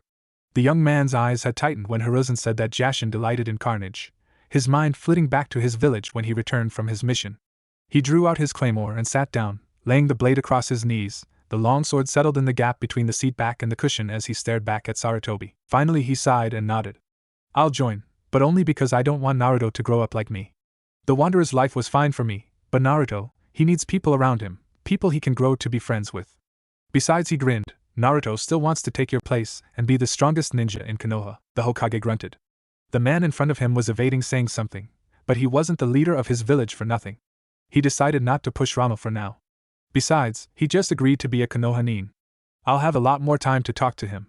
The old man stood up and walked to a cabinet and pulled out a metal plate on a blue band and a tan vest. It is my pleasure to induct you into the ranks of Konoha's ninja forces, Rei Ronald. On my authority as the Sandaime Hokage, I instate you as a Chunin shinobi. He handed the pair of items to Ronald, then sat back down at his desk. He watched as the younger shinobi traced the design of the leaf symbol with the tip of one finger. Ronald stared at the design for a long minute, then sighed. He pulled the band up to his neck and tied it on tightly. He stood up and laid the harness and swords on the chair and pulled on the vest. It was a little snug, but the tan matched in with his brown shaded outfit. The harness and weapons went back on, then the trench coat swept up into place. The new Chunin bowed to the Kage. If that is all, at a nod, Ronald began walking to the door. When he was at the doorframe, he paused, his hand resting on wood. Sarutobi-sama, if you get any information on the shinobi of the hidden hot springs village known as Haiden, please tell me. Sarutobi tilted his head slightly, then nodded again. Ronald bowed again and strode out through the door. I need dango after that. Wonder where I can find some in this village. With Naruto, Ronald would have been proud of his brother/student. Naruto had put up with the shrieking sounds from the pinkette all day, though he really was contemplating slapping a silencing tag onto her mouth. Not even the blonde girl she had come in arguing with was as loud as she. He leaned over to his new friend. Ne, Shino-san, is her screeching normal? Hi, Naruto-san. This is a daily occurrence. The boy responded with a controlled wince. The object of their discussion was currently screaming about how awesome her Sasuke-kun was. The Uchiha had just managed to nail 7 of the targets with kunai. The boy snorted and looked at Naruto. Beat that dope. Naruto sighed at that. He had been termed the dope because everyone else had attended the classes, while he hadn't. It would take him becoming Rookie of the Year to banish the nickname. And Naruto really wasn't that interested in showing off. But for some reason the black-eyed boy irritated him, so just once, he was going to put the boy down. Naruto stepped up to the line, then looked at the targets. There were 10 in all. The boy looked down at the ground, then judged the distance between himself and the targets. He turned around and walked several paces back, nearly doubling the distance to the targets. He reached into a pouch and pulled out several samban. Eyebrows around him rose. Hey, Iruka-sensei. He's trying to use a non-regulation weapon. The pink-haired banshee wailed, trying to discredit Naruto. Ever since he had put her down this morning, she had disliked him intensely. She nearly had a heart attack when Naruto snorted. Again, Pinky, you are proving you aren't as smart as you put yourself to be. These are samban, a favored weapon of hunter nin and medical ninja. Now shut up and watch. The boy tossed the samban up into the air, which made everyone laugh. Hey Dobe, the targets are over there. Naruto ignored the jibe from the Uchiha. One hand rose to his shoulder, and his cloak spun back. His hand flashed down, whipping the staff out. It flickered back and forth among the falling samban, then slid back into the sheath across Naruto's back as the cloak settled back in place. Only Iruka and Mizuki had been able to keep up with the rapid movements. Over at the targets, Mizuki blinked. The boy had moved far faster than the other academy students did, outdoing even Sasuke. What's more, there was a Saban set firmly in the bullseye ring on each target. Not necessarily in the exact center, but to have managed to hit the bullseye at all with rebound strikes was impressive. He signaled Irika, the discreet hand signs for a perfect score. Irika nodded and marked it down, then smiled benevolently at Naruto, who had moved back to the circle of watchers. Said boy nodded back, glad that at least one of the teachers wasn't out for him. Lunch had been interesting, with Mizuki trying to bring Naruto some food. Shino had warned him away from it. Mizuki had been forced to eat the food, and had to rush to the bathroom. After a quizzical look at Shino, the Aburame had explained that his Kakachu had smelled laxative powder on the tray. Naruto looked over to the targets, where Mizuki still looked uncomfortable. Serves you right, team. After tallying everyone's scores up, Irika looked pleased. He looked up at the class. Alright everyone, tomorrow we will have the taijutsu and ninjutsu exams. Go home and get a good night's rest, and be ready to go then. The class drifted apart, the dismissal in Irika's voice evident. Naruto and Shino paused, each turning a different way. Naruto decided to risk it. He opened his mouth. Naruto-san, I know your status as the container. And it makes no difference to me. Naruto was stunned into silence. He turned around, but Shino was gone. A silly grin rose to his face. He knows and yet he wants to be my friend. Awesome. The boy headed home, the smile never faltering. Apartment complex. Naruto woke up when the sun slanted across his eyes. He sat up slowly and rubbed the back of his hand across his eyes, clearing the grit that had accumulated there in his slumber. He yawned widely and stretched luxuriously, feeling his vertebra pop back into place with a chain of pops. The boy swung his legs out from under the comforter and stretched them out in front of him parallel to the ground. Finally satisfied, he hopped out of bed, landing with a muffled thud on the carpeted floor. His feet sinking into the dense carpet, Naruto trudged over to his wardrobe and pulled it open. He stared blankly at the garments hanging inside of it, his mind still not fully functional. Slowly, one hand crept out and pulled down a navy blue shirt. He shrugged into it and got out a thin, short-sleeved white button overshirt. After a minute of staring, he took out a pair of black slacks. After tucking the shirts into the slacks and belting on a thin black band, Naruto reached in and pulled out the harness for his pouches and staff. After settling the harness into place, out of the cabinet came a midnight black trench coat with white waves on the edges. He slung this over his shoulder, not putting it on yet. Naruto walked over to the weapons cabinet and began pulling out his weapons scrolls and a staff. This staff was a little bigger than Naruto was, and seemed to shine silver. At each end was a heavy black band of iron. The boy gripped it tightly, and remembered what he had forgotten to put on. He walked back over to his clothing cabinet and pulled out a set of fingerless gloves with small rubber pads on the inside. The cloth of the gloves was white, with black bands of metal on the outside as protection. He slipped the gloves on and grinned when he picked up the metal-coated staff, pleased with the fact that it no longer slid in his hands. The act of testing out his staff had woken the boy up slightly, but it was evident that he wasn't fully awake when his foot caught on a stair, and he flipped end over end downwards. His fall was cut short when a hand snagged the back of his shirts and jerked him to a halt. He looked around slowly and gulped. No, she shouldn't be up this early. Well, brat, it's your big day and you can't even walk straight. Getting all excited about being teamed up with some hot little girl, Anko-nichan, he gasped her name, twisting in her grip. She was cutting off his airflow, and his face was turning blue. Anko-chan, let him go, you're choking him. She blushed slightly and let Naruto go. His fall was promptly resumed as Anko had been holding him off the ground. There was a thud, and Naruto was staring at a blue-clad shoulder. Now Anko-chan, you know that there are no hot girls in Naruto's grade. Well, except maybe that blue-and-net Hyuga girl, but she sees our Naruto as a brother. Thanks, Aniki. Naruto grinned up at his adopted older brother. The older male snorted and rapped Naruto on the head. Seriously, I know I trained you well enough for you to keep a hold on your weapon. Naruto blinked and looked at Ronald's forehead. There was a bruise there. Ronald jerked his head backwards over one shoulder, and Naruto looked. There on the floor was the staff. The boy thought back, and realized he had let go when he tripped. He rubbed the back of his head sheepishly. There was laughter behind Naruto. And I thought you were good enough to dodge it, Ronald. The shinobi looked over his little brother's head and stuck his tongue out at Anko. Her left hand flashed out lightning fast, the fingers snipping closed just in front of Ronald's lips. He had twitched his tongue back into his mouth the moment Anko had moved. Between the two of them, Naruto squeaked. Guys, let me go before you start flirting. Two fists crashed into the top of his head, sending him down to the floor. He rolled forward through Ronald's legs, snatching up his staff. The boy stood up slowly, using the staff to pull himself upright. He looked at the two ninja and gulped. The two were advancing slowly on him, their eyes flashing dangerously. Naruto bolted through the door next to him, and shot to the table. He plopped down at it, and smiled innocently at them. Both of them glared at him before sighing. We're not going to get you to believe we're not together like that, are we? Anko glared at him as Ronald spoke. The innocent smile on Naruto's face grew slightly wider as he nodded. The older male sighed deeply and shook his head before there was beeping sound from the left of the table. Ronald walked over to an oven there and opened it, pulling out a hot pan of cinnamon rolls. Both of the people at the table had their mouths began watering as the smell from the rolls wafted to their noses. 4 eyes locked onto Ronald as he pulled a knife from a cabinet and began laying an icing onto each roll. When he moved them from the pan to a large serving platter, Anko and Naruto began pounding their fists on the table. A glare from the cook got them to stop, but not before the table had warped slightly. Ronald laid the platter on the table in the center and sat down. He reached forward and snagged a roll, watching as the 2 others devoured theirs. He chuckled. "That good, guys?" He grinned when Anko kicked his leg and kept eating. Naruto ate 4 rolls and snagged 7 more, causing his 2 housemates to raise their eyebrows. He stuck his tongue out at them, jerking it back before Anko's nails could catch it, and then sealed the cinnamon rolls into a scroll he laid on the table. The boy stood up and pushed his chair in before walking to the door. He paused there, one hand on the doorframe. He looked back at Ronald and Anko, who were still eating, and waved. "Wish me luck." Instead of saying anything, Ronald bent over and picked up the staff, which Naruto had forgotten again. He tossed it to the boy, who blushed as he caught it. Anko merely stuck out her tongue at Naruto, who grinned as he headed towards the academy.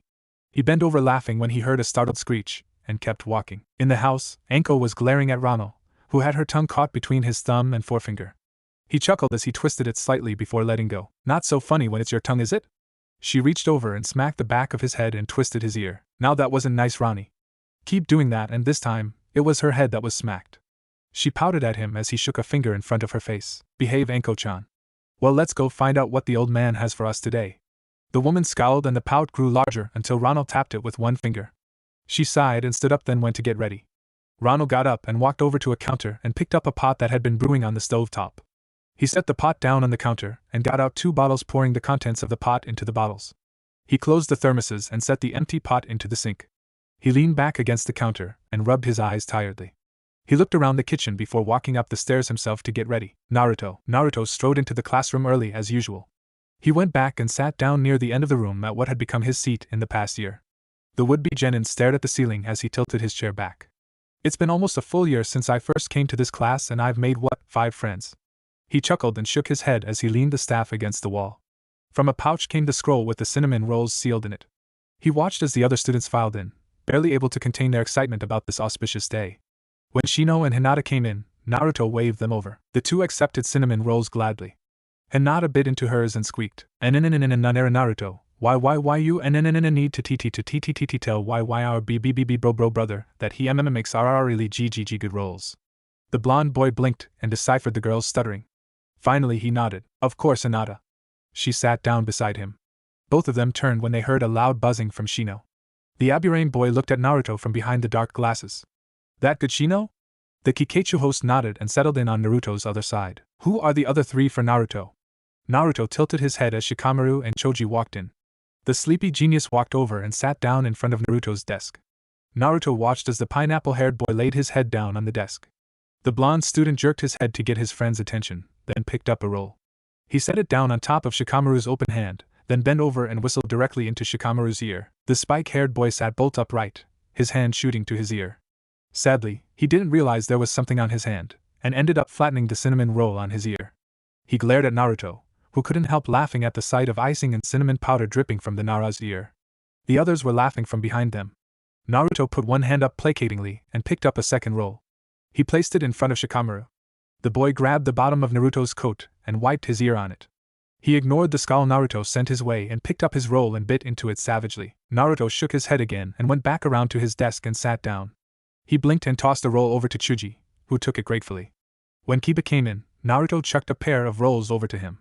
Kiba devoured the first and was about to bite into the second when Naruto's voice stopped him. "Dog boy, that one is for Akamaru." Kiba blinked and rubbed the back of his head sheepishly, then held the cinnamon roll behind his head. A furry snout shot up and pulled the roll down. Kiba walked over and sat beside Shikamaru as sounds of noisy munching came from his hood. "So, are you guys ready? Today is our last day here. And I sure as hell don't want to repeat."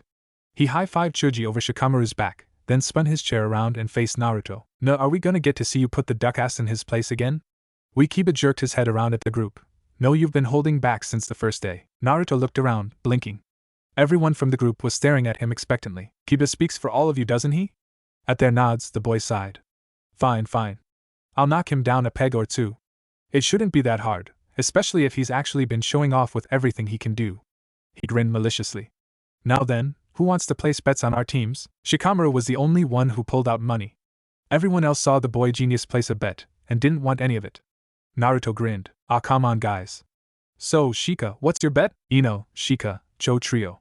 And I'd say that Hinata, Kiba and Shino get put together. You. He watched as Naruto pulled out a matching amount. With the way my luck's been since coming back to this toe, I'd say I get stuck with the Banshee and Duck Ass himself. A third pile was placed next to Naruto and Shikamaru's. Kiba's voice rang out. No way, Naruto. They wouldn't put you with two people that you want to kill. I say that you get put on a team with Shino and Shikamaru. The money was collected by Shino, who stated that as an impartial judge, he would decide who won. As no one had really bet against Shikamaru, his money was returned. The group had to scatter to their seats when Iruka walked in. The class quieted down instantly when he showed up, fearing the big head technique he used when they didn't. A few paces behind Iruka came the silver-haired Mizuki. Iruka walked to the front of the room while Mizuki stood by the door. All right class, today is the day of the Genin exams. On the Hokage's order, we are foregoing the paper exam in favor of a series of practical exams. First up is the combat skills exam. Everyone file outside. Iruka blinked after he finished speaking. The room was vacant. He looked over at Mizuki, who was spinning dizzily. I think they're anxious, Iruka-kun. The Chunin spoke when he was standing upright. He proceeded out of the classroom while Iruka looked around at the empty desks. While they're all grown up. Hard to believe that we may soon be getting a new crop of ninja added to our ranks. I wonder who will pass. The spike-haired Chunin strode out, lost in thought. Academy training grounds. All right class, first to fight is Kiba versus Tentronu. The feral-looking boy hopped into the ring. A plain, nondescript boy dressed in tans walked into the ring as well. Hey teach, what are the rules? Kiba barked out the question. Iruka tilted his head and thought for a moment. No jutsu, and no partners in these fights. We want to see your physical combat skills. Kiba nodded and whispered something into his hood.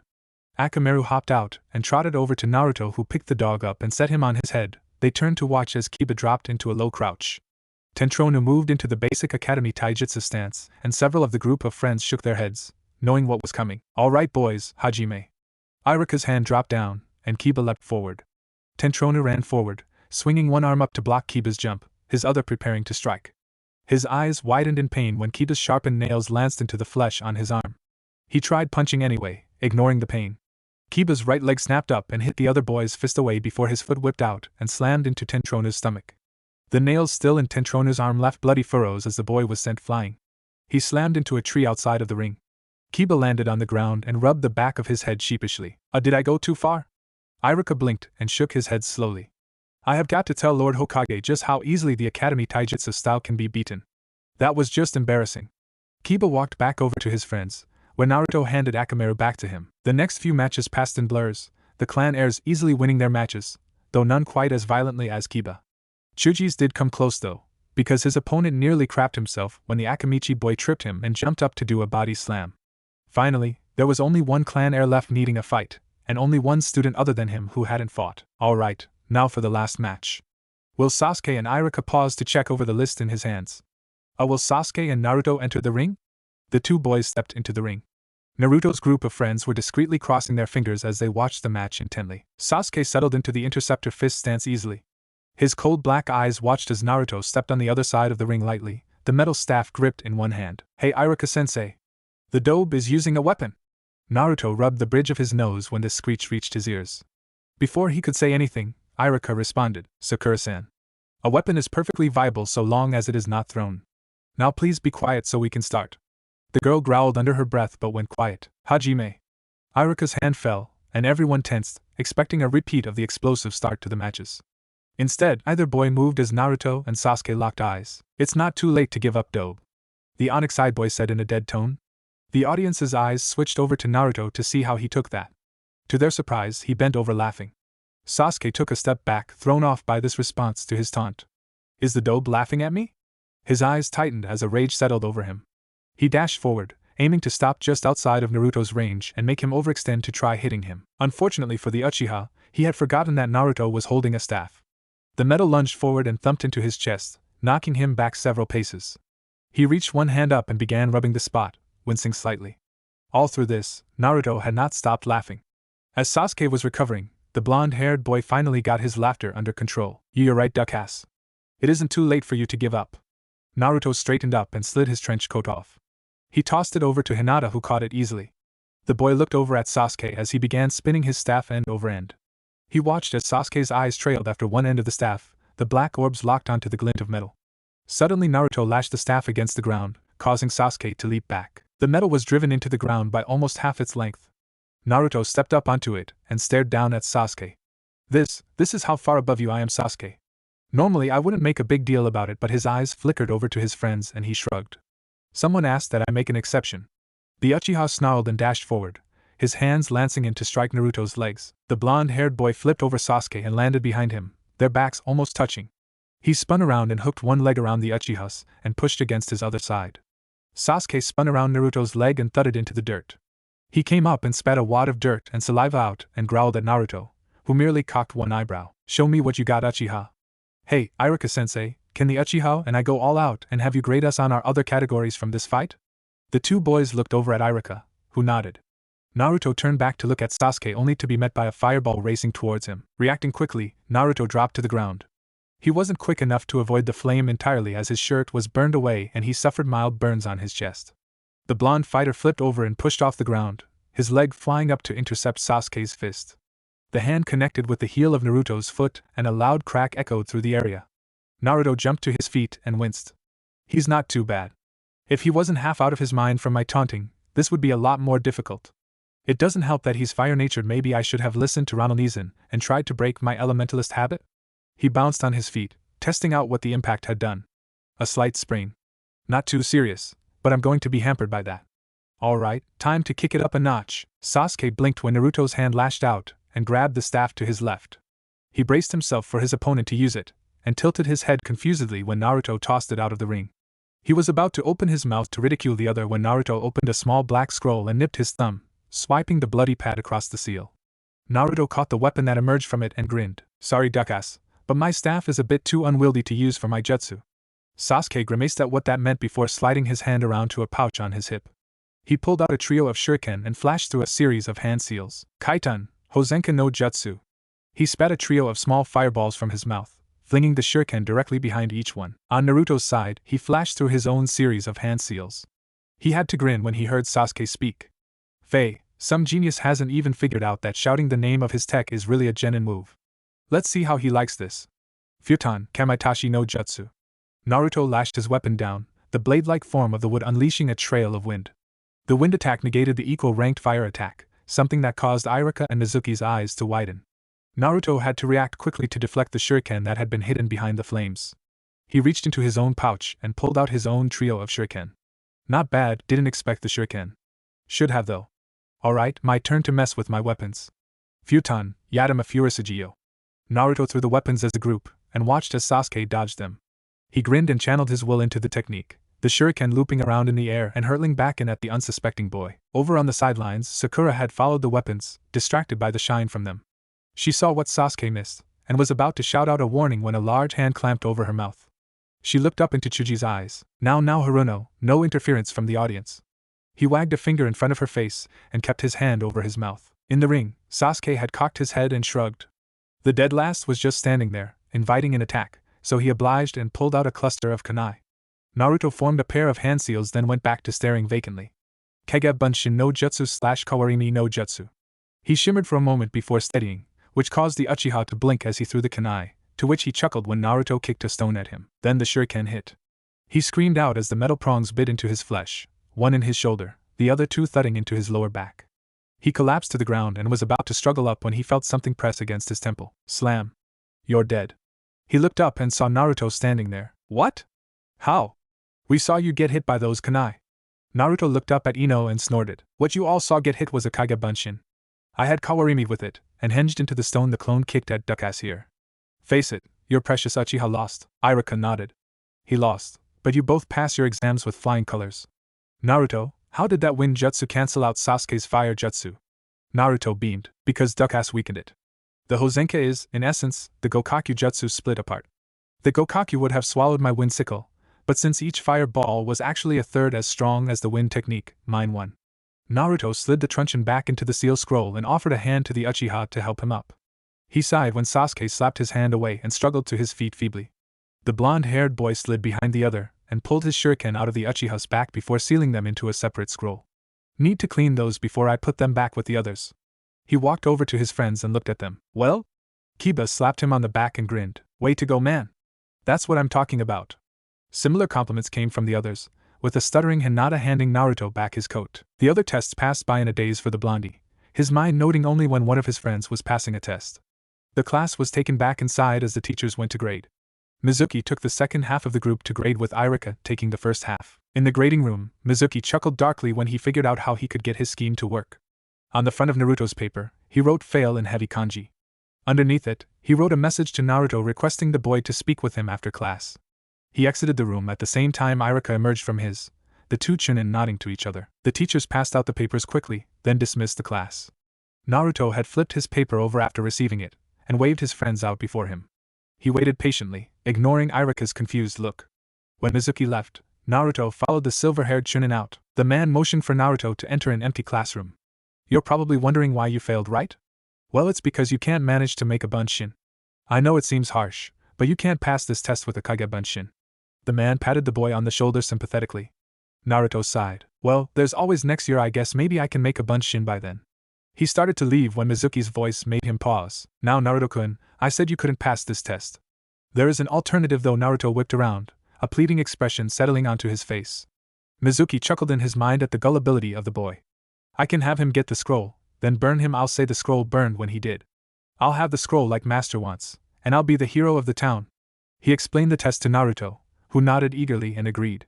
When the silver-haired man left, Naruto slapped his palm to his face. Does Mizuki think I am that stupid? The only scroll the old man would keep in his office is the forbidden scroll of sealing. I'd better let Gigi know there's a traitor. Maybe Aniki and Enko-nichan have an idea? He headed back towards his house swiftly. The apartment complex. Naruto pushed open the door and called out. Aniki? Nei-chan? Anyone home? He grinned in relief when he heard singing coming from upstairs. Aniki must be cleaning again. He hurried up the stairs to Ronald's floor. Aniki, I need to talk to you, and it's really important. Ronald tilted one eye down to Naruto, then dropped to the floor. He laid the cleaning rag in his hand on a table and leaned against the wall. What's up, kiddo? Speaking quickly, Naruto told Ronald what Mizuki had asked him to do. The shinobi leaned against the wall and tapped his chin. Here's what we'll do, Naruto-kun. We'll tell the Hokage, and request permission to set a trap. Sound good? Naruto smiled and nodded happily.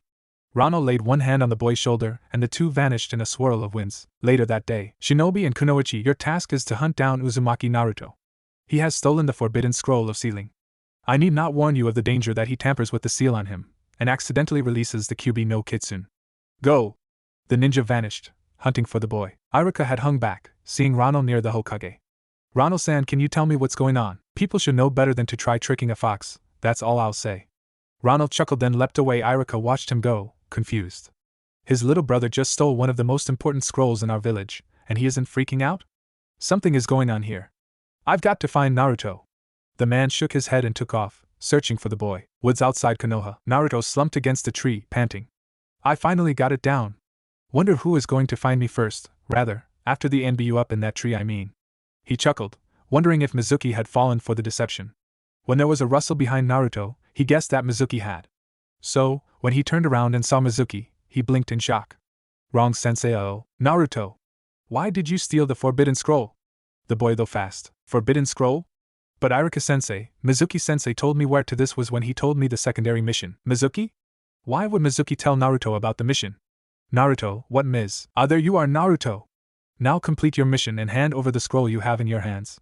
Crap, Irika's here. Screw it, I'll burn him and say the demon killed him. Hee. Naruto. There isn't a secondary mission. Naruto turned back and forth between the two, adopting a confused look. I'm sorry to deceive you, Irika-sensei, but we have to get the traitor and I want to show him my move. But Irika-sensei, Mizuki-sensei told me that I could become a genin if I mastered a move from this scroll, and I did. Now I have to give him the scroll and show him the move to pass. Naruto turned and was about to climb up the tree beside Mizuki when Irika's voice rang out. Naruto, stop! He must be a traitor. The silver-haired man snarled when he saw that Irika had figured it out. Naruto, do you know why the village hates you? He grinned when he saw Irika's face pale. The man ran up the tree, only to have a Fuma shuriken slam into his gut. Mizuki dropped his arm to his side as Irika coughed up blood. He missed the shadow that passed over Naruto's face, and the hand seals the boy made. Irika didn't, and tilted his head slightly. He latched back onto what Mizuki had said. Mizuki, you cough can't. It's forbidden. Naruto walked over to Mizuki. Why, sensei, I'll give you this if you tell me why. The boy's voice sounded hollow. The silver-haired man grinned triumphantly. Because Naruto, you are a demon. You hold the Kyubi no Kitsune. A branch fell and landed on Iruka, dislodging the Fuma Shuriken. A mouth formed on the branch. Relax, Iruka-sensei, I know he's a traitor. And so does Gigi. Iruka looked up in shock. That was Naruto's voice, but the boy was standing by Mizuki, holding tight to the scroll in his hands. Iruka's eyes widened when Naruto slowly handed the scroll to Mizuki. The man grinned maliciously, and his hands flashed through a chain of seals. Intense blue flames lanced from his mouth, incinerating the boy in front of him. Foolish demon! I got you! He looked down, in his glee for getting the man to his side. Mizuki pulled the scroll open, his head rearing back when he saw a picture of an orange fox on the papyrus. Both men blinked in shock when the scroll clearly said in Naruto's voice, boom. The scroll exploded, throwing Mizuki onto a tree, impaling him on a branch. ANBU units dropped down beside him. Chunin teacher Mizuki. You are under arrest for the betrayal of Konohagakure, the attempted murder of Yumino Iruka, the attempted murder of Uzumaki Naruto, and the attempted theft of the forbidden scroll of sealing. Verdict: guilty. Punishment: Hokage-sama? Mizuki's eyes widened in fear when the Hokage stepped out on the ground beneath him. You know the rules, Tora-san. Execution. A wet thunk sounded out, and Mizuki's head dropped to the forest floor beside Sarutobi. The branch on Iruka's chest exploded into smoke, a hand reaching out of it to pull out the Fuma Shuriken. Ne Iruka-sensei, do I pass? The cheeky voice he thought he would never hear again came from the smoke. As it faded, Naruto was grinning. The boy helped Iruka to the ground, where the man knelt in front of the Hokage.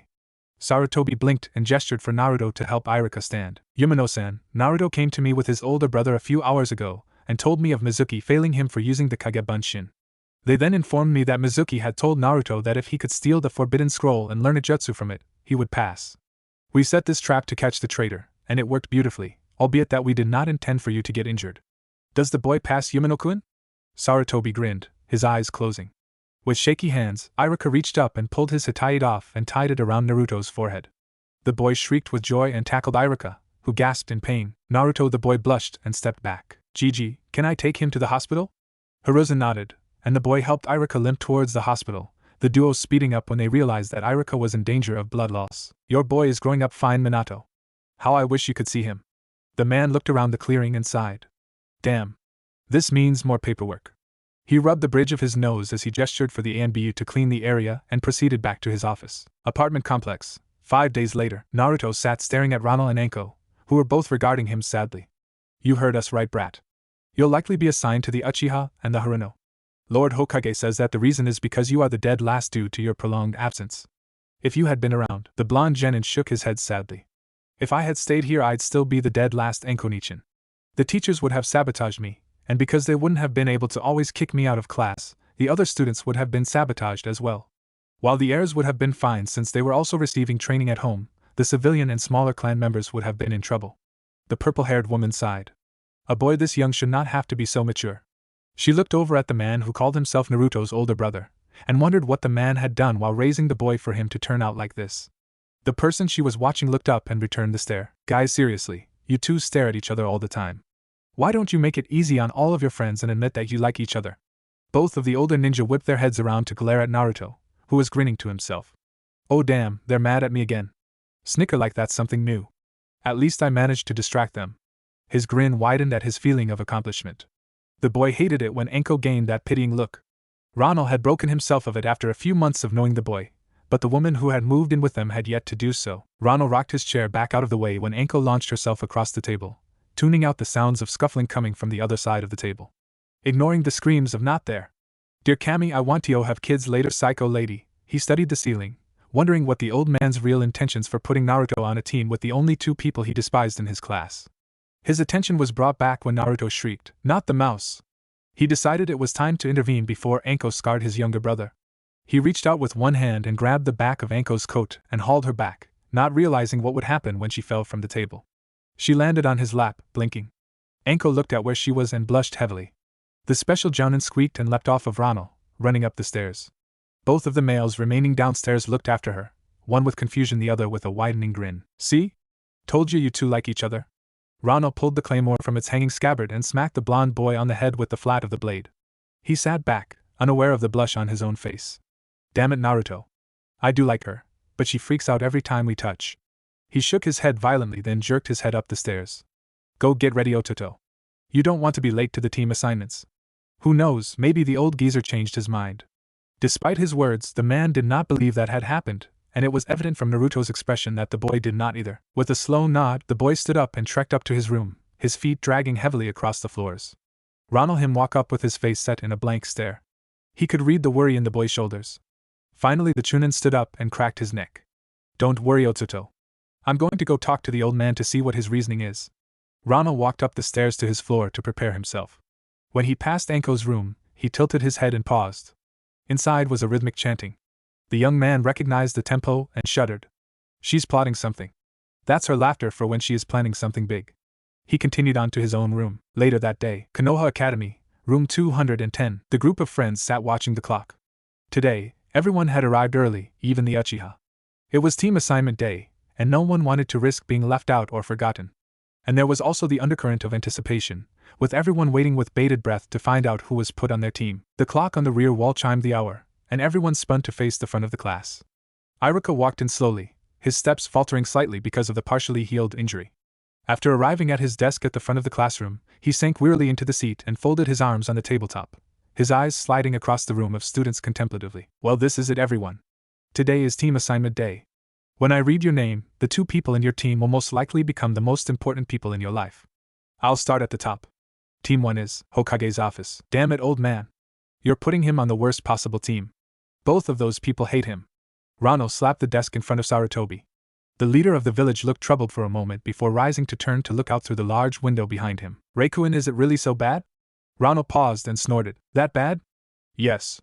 The Uchiha is constantly looking for excuses to fight Naruto, and at times would have used lethal force if an instructor hadn't been around.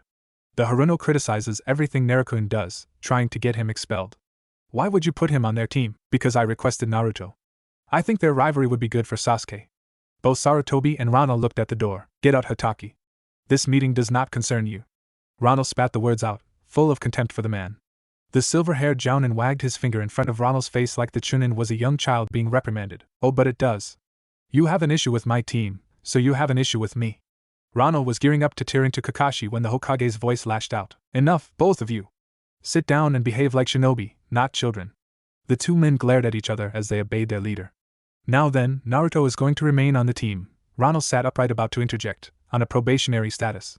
If things do not settle down for the team, there will be a restructuring, if need be apprenticeships for both Naruto and Sasuke, with Sakura receiving an additional year as she and the Yamanaka heir are the 2 who are most unfit for duty. And Hitaki, the Haruno girl, is your responsibility, seeing as you requested her as well. Dismissed Kakashi. The silver-haired man stood up with a smirk on his face and vanished in a swirl of wind. Do you have anything further to say, Rei-san? Ronald nodded. I do. That man is not interested in training a team, he intends to train the Uchiha. He said it himself, he requested Naruto because he thinks the 2 will have a rivalry. I bet he chose the Haruno to give Uchiha support. Mark my words, those 2 will receive little training from that man. The Hokage stared at Rano for a moment, then tilted his head to the door. Rano stood up and bowed coldly, then walked out. You will end up regretting giving in to Hataki's request. Konoha Academy. Team 7 will be. Iruka froze as he read the names on the paper. He swallowed visibly, then looked up at Naruto, his expression full of sympathy. Uzumaki-Rei Naruto. The boy sank his head onto the desk, knowing full well what was coming from the expression. Uchiha Sasuke kept aside and watched as Shino pulled out the money from the bet and began tapping it against the table. And Haruno Sakura. Your Jounin-sensei will be Hataki Kakashi. The classroom was dead quiet. The only sound was Shino's footsteps as he walked over to Naruto's desk and laid the prize money down. The Aburame laid a hand on Naruto's shoulder in a consoling manner, then walked back to his desk. A rhythmic thud could be heard a few minutes after that. Hinata looked down and blinked to see Naruto lifting his head up and dropping it to the desk.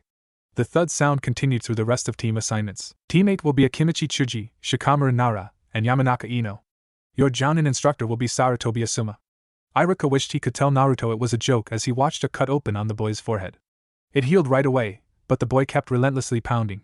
Team 9 is still active, so Team 10 will be Aburame Shino, Hyuga Hinata, and Inazuka Kiba. Your team leader will be Yahi Kurinai. Teams 1 through 5 stay here, Teams 6 through 10 return after lunch. The man stood up and walked out, unable to bear watching Naruto bash his head against the table anymore. As soon as Iruka was out of the room, the whole group of friends rushed to Naruto.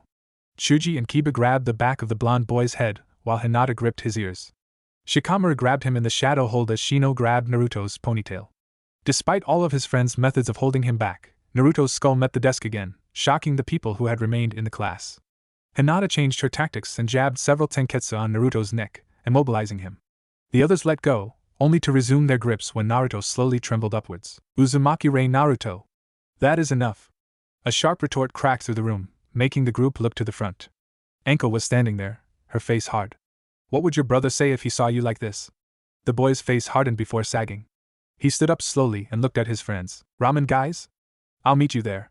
They nodded and walked towards Ichiraku's while Naruto walked up to Anko. Nei-chan, where is Aniki?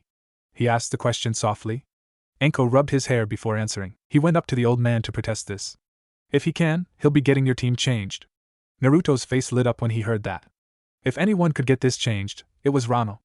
Moving suddenly, he wrapped his arms around Anko's waist, then took off towards the ramen shop. After a moment, Anko looked towards the wall. Why didn't you tell him you were here? A portion of the wall faded, revealing a large man with a pair of swords. The students still in the class fainted in their seats, drawing a contemptuous snort from the present ninja. The man walked over to Anko and wrapped an arm around her waist. We should get out of here. It wouldn't do to have scared all the rookies senseless before their sensei could even get here. The duo faded into a shimmer of wind. Ichiraku's ramen stand. Naruto slid onto a stool between Shino and Hinata that they had left open for him. Naruto-kun, we have yet to order. We decided it would be polite to wait for you to start. Naruto grinned and clapped Shino on the shoulder before looking over at Ayam. He held up 3 fingers. 3 Uzumaki specials, Ayam-chan. Everyone there blinked. Even Naruto would be hard-pressed to finish 3 of the massive bowls of mixed ramen. They were also slightly worried, as Naruto did not order more than 1 unless he was upset and needing comfort. Hinata wrapped her arm around his right arm. Oniai-san, please cheer up. Dead silence hung in the shop as everyone, including Ayam and Tucci, stared at Hinata. A single thought ran through their minds simultaneously. Did Hinata just speak without stuttering? The girl who was the focus of their attention blushed. WWWWHWHWH what? The stutter had returned, throwing everyone off. Naruto shifted his arm so he was holding the brunette's shoulders in a loose hug. I'll be fine, Emuto-san. Aniki is trying to get Gigi to change his mind about my team. The group relaxed at that. Everyone turned to order their own ramen. Things won't go well if Rei-san can't get Naruto's team changed. I doubt they'll just randomly switch the teams. The old man seemed pretty intent on having me paired with Shuji and Ino. Shikamaru grunted and rested his chin on his palm, muttering Mendokosai. Who could Naruto get paired with if they did change the teams? I can't think of anyone who would match him well enough. Wait, what if he got that could work? A ghost of a smile crossed the lips of the lazy genius. The curtains ruffled as a pair of figures walked in. Naruto heard the footsteps and his head sank. Kiba and Akamaru's hackles rose. Dobe, you better not hold me back too much. Yeah. Sasuke-kun is such a better shinobi than you are. A finger jabbed Naruto's shoulder. Hinata's hand snapped out and grabbed Naruto's wrist and held it placatingly while Shino and Kiba stood up and moved between Naruto and the new arrivals. Ayam and Tucci pulled into the back of the shop when they felt the tension rise. Kikeichu crawled out of Shino's jacket and Akamaru leapt to the ground in front of Kiba. Chuji stood up and cracked his shoulders. All of you, settle down. Sit the fuck down, brats. Ma, am I interrupting something? 3 voices came from the entrance together, causing the rookie group there to freeze in their places. Faces turned to look at the entrance where 3 ninjas stood, 2 looking angrily at the group, the 3rd holding an orange book that made Naruto growl when he recognized it. Rano and Anko walked over to the stand and grabbed the back of the boys' jackets. Rano hoisted Akamaru into the air and placed him in Kiba's hood again, then sat the boy down in one of the open seats. Anko did the same with the boys she was holding. A glare sent Sasuke and Sakura out of the shop. Kakashi looked at the group, then sighed and walked out after the 2 children. The Chunin and Special Jounin watched the Jounin stalk out with his nose buried in the pervert book before looking at Naruto. The boy had managed to get his ramen from an Ayam who had emerged from the rear of the shop tentatively, and was currently devouring it. Rano placed one hand on Naruto's head and shook his head at the other children's inquiring looks. The blonde boy ignored his adoptive older brother and kept eating, slurping noisily on the broth. When he finished, he closed his eyes with a contented grunt. His head tilted back and the blue eyes opened to look up at Rano. The other male's eyes tightened and a brief hand sign later, the 2 were gone. Everyone who remained focused on Anko, who blinked and mentally cursed. Damn that man! Now everyone is going to be bugging me. The woman sank onto the stool where Naruto had been and began explaining what had happened. Hokage Monument, Sandame's head. Wind and leaves swirled on top of Sarutobi's head, depositing Naruto and Rano. The boy said nothing as he strode out to the edge of the cliff and stared across the village. For a while, neither even attempted to speak, but Naruto was never known for being able to stay silent when upset. His voice was as cold as a glacier when he finally did speak. So you couldn't get it changed, could you? More of a statement than a question, it sent a pang into Ronald's heart. He stepped forward and laid his hand on Naruto's shoulder, and flinched when the boy stepped away from him. No, I couldn't. The Hokage refused to change the teams. However, he trailed off to see if Naruto was interested. The normally vibrant blue eyes of the boy turned to look at him, twisting the older shinobi's heart again to see that they seemed dull. However, what? I was able to get him to make it probationary. And I did find out why you were put on that team. There was a spark in the eyes. Why? And explain about the probationary part of the team. Ronald grinned to himself. Naruto was still in there, just trying to cope with it in his own way. Okay, the reason you were put on the team is because you were requested by Hatake Kakashi. It's not widely known among the genin and lower chunin, but it is in the bingo books, that man is known as the copycat of Konoha. The reason? He has the Sharingan. My guess is that he requested Sasuke as the only person who could train him in the use of the Sharingan when, if, it activates. He handpicked you, and the Haruno. Naruto grimaced as Ronald spoke, and cut his hand in the air, skipped to explaining about the probationary. If we were handpicked to be on the Dukasa's team, I can figure out why. You see it too, eh? Apparently the Hokage didn't. Anyway, about the probationary status. I asked about it after leaving the old coot, and found out this. There have been times before when teams were formed that didn't necessarily work well together. There is even an instance of a shinobi going rogue simply because he was put on a team he hated. So, the probationary assignments were designed. You will be working with them for missions, up till your first one above C rank. If, after that mission, it is seen that you do not work well with your team, a change will occur. The Hokage mentioned you and the Uchiha getting put into apprenticeships with members of the village. Naruto turned back to look out at the village and sighed heavily. So, no matter what, I have to work with them until we get a B rank mission? His eyes hardened at a realization. Aniki, what if that guy, Hatake, keeps us doing C ranks to avoid getting us split up?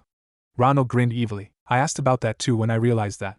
There was an addendum at the end of the document, amending that to first mission above C rank, or completion of 7 C rank missions. Naruto walked back over to Ronald and climbed onto his shoulders. You owe me training. Now I have to get back to the academy to meet this sensei of mine. Ronald grinned. Figures he wants to arrive with a bang. Shuinpa. A line of smoke appeared down the side of the mountain, speeding in zigzags towards the academy. Konoha Academy. Hinata looked around nervously. She had appointed herself to be on the lookout for Naruto, who she thought would be greatly upset by what Ronald had told him. Enko hadn't known of the probationary part, only the reasons for that particular team. Thus, none of the group of friends knew of it either. Suddenly, Hinata blinked. A line of dust was settling down on the Hokage's face, something which confused the girl. It also put her on guard, as the dust was fast approaching where she was. Within seconds of spotting it, Hinata's hair flew up as something sped past her. Her only clue was a fleeting greeting that included her name. She shook her head, realizing that Naruto had convinced Ronald to use his speed method to arrive at the school. She followed the settling dust to their classroom, bowing to Ronald as he stepped out and walked past her. He gave the shy girl a lopsided smile, then headed home. The sight that greeted the Hyuga girl when she walked in made her giggle. Shikamaru and Kiba were propped against the desk, their eyes dazed. Naruto was standing beside them chuckling. Hinata looked at him, and he explained that Ronald had moved right past them, spinning the lighter boys in circles. Kiba had actually fallen over, the reason Akamaru was currently sitting at his feet. Shikamaru had avoided that fate only because he had stumbled against the table, and wisely decided to stay there. Eventually, the group settled down to wait for the arrival of their respective sensei. Naruto clearly avoided sitting near his teammates, preferring the company of Shino and Shikamaru. The three boys, arguably the smartest in their class, and in Shikamaru's case the entire academy, counting faculty too, were debating what teams would have made better choices than the ones they were in now. Look guys, the way they have the teams now is nice, but way too specialized. I mean seriously, look at your team, for example Shinokuin. You yourself are probably the longest range fighter in your group, but you are only good to mid-range. Both Hinata-chan and Kiba are close-range fighters. Your team was designed for scouting and spying. Shino nodded, accepting what Naruto said. Yours isn't much to speak of. Naruto. Sakura has nothing whatsoever in practical terms as a combat skill, and Sasuke right now is barely acceptable among normal shinobi. Hell, you are the saving grace for your team, and the other two members on it would rather die than acknowledge that. Naruto's face soured at Shikamaru's reminder of his teammates. To forestall Naruto complaining at them, Shino spoke. The Inoshikucho triangle team is an admirable one, but is it not somewhat dated? Shikamaru nodded for the Aburame to continue. If your parents made that team so well known, is it not likely that most of the major villages, and indeed anyone they might have encountered, has prepared for just such an occurrence as their children following in their footsteps? Shika was forced to agree.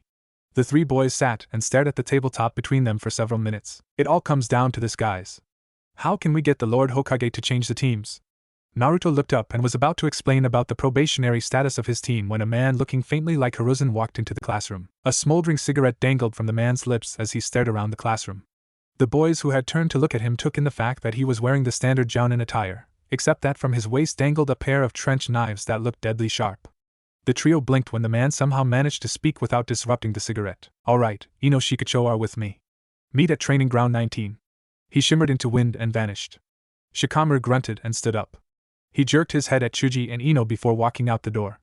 The Akimichi followed his friend easily, munching on a bag of pork rinds that seemed to appear from thin air. Ino squealed one last time before hugging onto Sasuke's arm tightly, then running out of the room shouting at the boys to wait up. Silence hung in the room for a moment before Naruto looked over at Shino and shrugged. "Wanna bet on whose teacher gets here next?" "No bet, my friend. My Kakashi report that there is a woman standing outside the class now. From what your brother and Anko said, your instructor is a man, making the person outside the class my team's sensei." Naruto grunted and watched as the door swung open. Ruby red eyes surveyed the room, tightening when they traveled across the boy with black eyes being clung to by the pink-haired girl. Kakashi had better break her of that. She's a disgrace to Kunoichi the world over. The woman shook her head and continued looking around the room. She grinned happily when she saw Hinata hiding against one wall. "Aburame Shino, Hyuga Hinata, and Inuzuka Kiba, come with me." Kurenai turned and walked out of the room, missing the wolfish look that came from her canine-loving student. Kiba led the way out of the room for Hinata and Shino. The Aburame paused and laid a hand on Naruto's shoulder and squeezed it before following after his team. This left Naruto alone with Sasuke and Sakura. He pointedly ignored them, something that only Sasuke realized. Sakura was busy squealing away about how happy she was that she was on the same team as her Sasuke and to remember that the team had a third member. Naruto sat down near the rear of the room in the lotus position, his mind sinking into itself as he meditated. "Just great. I'm stuck with Duckass and the Shrieker. What did I do to deserve this? Maybe it's because of me? Nah. Gigi wouldn't do that. He has to know what Aniki would do to him if he hurt me because of you. No way he'd risk that. You have a point. Sorry then, I got nothing." Yes, Naruto was in contact with Kyubi no Kitsune. He had been for some time, as his meditations had quickly led to him discovering the cell near his stomach. The boy and the demon continued conversing, joking with each other about their teammates. 2 hours passed. Even the normally obtuse Sakura had realized that their sensei was late. Sasuke's teeth were clenched with anger at what he perceived to be a grievous insult. Naruto's left eyebrow was twitching in time with his heartbeat as he fingered a saban while looking at the clock. All three had their attention jerked to the door when it creaked open. Sakura squeaked and ducked behind Sasuke, whose face had morphed into a contemptuous sneer. Naruto, though, had flung the saban in his hand, along with 4 others, at the movement. The person who stepped through the door blinked and looked at the other side of his book, staring at the 5 saban that had pierced through the binding material and numerous layers of paper to poke out enough to be seen on the other side. Then the lone eye traveled up. "My first impression, I hate you guys." Up to the roof. He vanished in a swirl of leaves angrily. Naruto snorted and strode over to the window, throwing it open and heading up. Sasuke glared after the dobe and went to the stairs, Sakura trailing behind him confusedly. Konoha Academy roof. Kakashi plucked the 5th saban from his precious book, flinging the needle to the ground with a snarl of disgust. "That little brat had the gall to hurt my precious." The man was lost in his ranting and didn't notice a tanned hand snake out and pick up the needle from where it had fallen. The saban was returned to its container, along with its brethren that had also been retrieved. "You want to know my first impression of you, Hataki-sensei? You're pathetic. You supposedly handpicked the 3 of us, then you are late to meeting us. And don't get upset about your perv book, it's your own fault. Showing up that late, I can't know that you are you. After all, the shinobi and kunoichi I know of this village at your rank are all on time." Kakashi spun around and snarled at Naruto. "Sit down and shut up, brat. How the hell did you get up here without me seeing you? I have a clear line of sight on the door." Naruto snorted and obeyed the order. "I walked up the wall, Hataki-sensei. Something I was told was in the Academy's curriculum for all graduating class students. Though I have to doubt just how well the Academy taught us, since they never once mentioned wall walking to my class." The conversation was cut short when Sasuke and Sakura arrived on the roof, sitting next to Naruto. Kakashi stared at the blonde boy for a long moment. Fuck. He knows more than Sasuke. That isn't how it's supposed to be. He's supposed to be the dead last, someone that Sasuke can compare himself to and feel better than. He had to force himself out of his musing then, and begin their meeting. "Alright, why don't we begin by introducing ourselves? You go first, Hataki-sensei." "I refuse to introduce myself to someone I don't know." Kakashi growled at that but began. "Very well then. I am Hataki Kakashi, Jounin, and your sensei. I like some things, dislike others, such as blonde boys right now. My dreams, I forget those when I wake up, and my goal is to own all the Ika Ika books signed." Naruto rubbed his forehead tiredly when the older man finished speaking. "All I learned is that he is a pervert. And that I already knew. Same for his name. He decided to preempt the older man and spoke quickly to introduce himself. I am Uzumaki Rei Naruto. What I like, none of you could possibly give a damn about, and if I said my dislikes, I have a feeling they would be used against me. My dream, I won't share since I don't feel like being ridiculed, and my goal is to get the hell off this team. He spat derisively when he finished speaking. The rest of his team stared at him incredulously for several moments. Eventually, Kakashi gestured for Sasuke to speak. The boy stood up and rattled off his name, then sat back down. Sakura seized this as her turn to speak. My name is Haruno Sakura. I like Sasuke-kun. She looked at him and blushed heavily. I dislike the dobe. She glared at Naruto. My dream is Meep. The girl blushed heavily, her face turning redder than her shirt before blood erupted from her nose and she passed out. Okay. Meet tomorrow at Training Ground 7. I advise you don't eat. Time is 6:30. Team dismissed. Naruto was gone before Kakashi finished speaking. Sasuke grunted and walked away, casting a dirty look after Naruto. The silver-haired jounin stared blankly at the ground for some time. This is not good. Naruto is supposed to be an idiot I can compare Sasuke to favorably. Instead, he knows things that Sasuke isn't close to. And he hates us, especially me. And Sakura dislikes him. Oh crap, Sakura. The man looked down at the unconscious form of the pinkette and sighed. He scooped her into his arms and shunshed into her home to leave her at the door. Belt test and team missions, Naruto groaned as he got up the next morning. He quickly dressed himself and re-equipped himself. This day promised to be long, and the sun wasn't even up yet. He sighed and began walking down the stairs, pausing when he heard a quiet sniffling coming from Enko's room. He raised his hand to knock on her door and hesitated.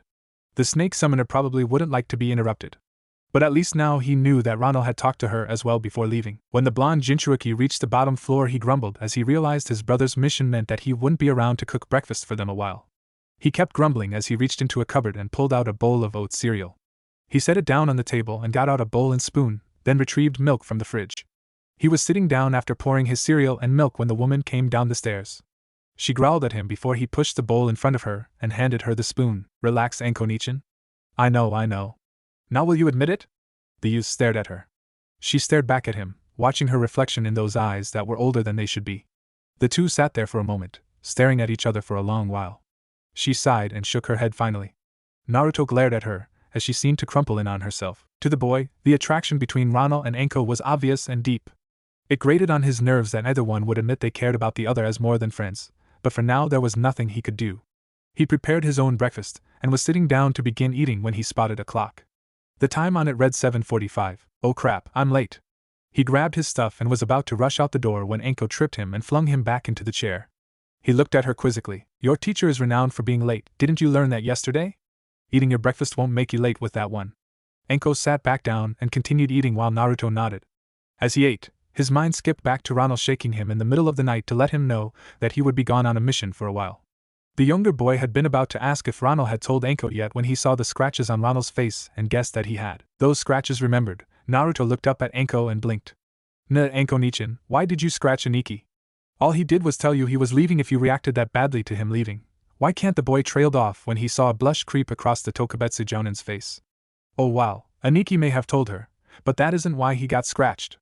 I bet Aniki saw more than Enko wanted him to right then. The young blonde began grinning widely. He finished his breakfast and cleaned up his dishes before walking behind the still blushing Enko. Enko-nichan, if he saw you like that, don't you think you're entitled to a similar view from him? Her blush deepened for an instant before she realized who it was that was talking. A kunai whipped out through where Naruto had been standing, but the blonde terror had already raced out of the house, catching up his pack and weapons as he sprinted out through the door. The loyal snake summoner rubbed her cheeks as the boy's words sank in. Just maybe the brat is right for once. The blush on her face deepened as she climbed the stairs to get ready for her own day. On the stairs, she continued past her floor onto Ronald's. She stared down it for a while, then shook her head. I'll have time to explore later. He said his mission would last a while. She turned back and went down to her floor to prepare for any missions she might have. Training grounds. The last loyal Uchiha was grinding his teeth.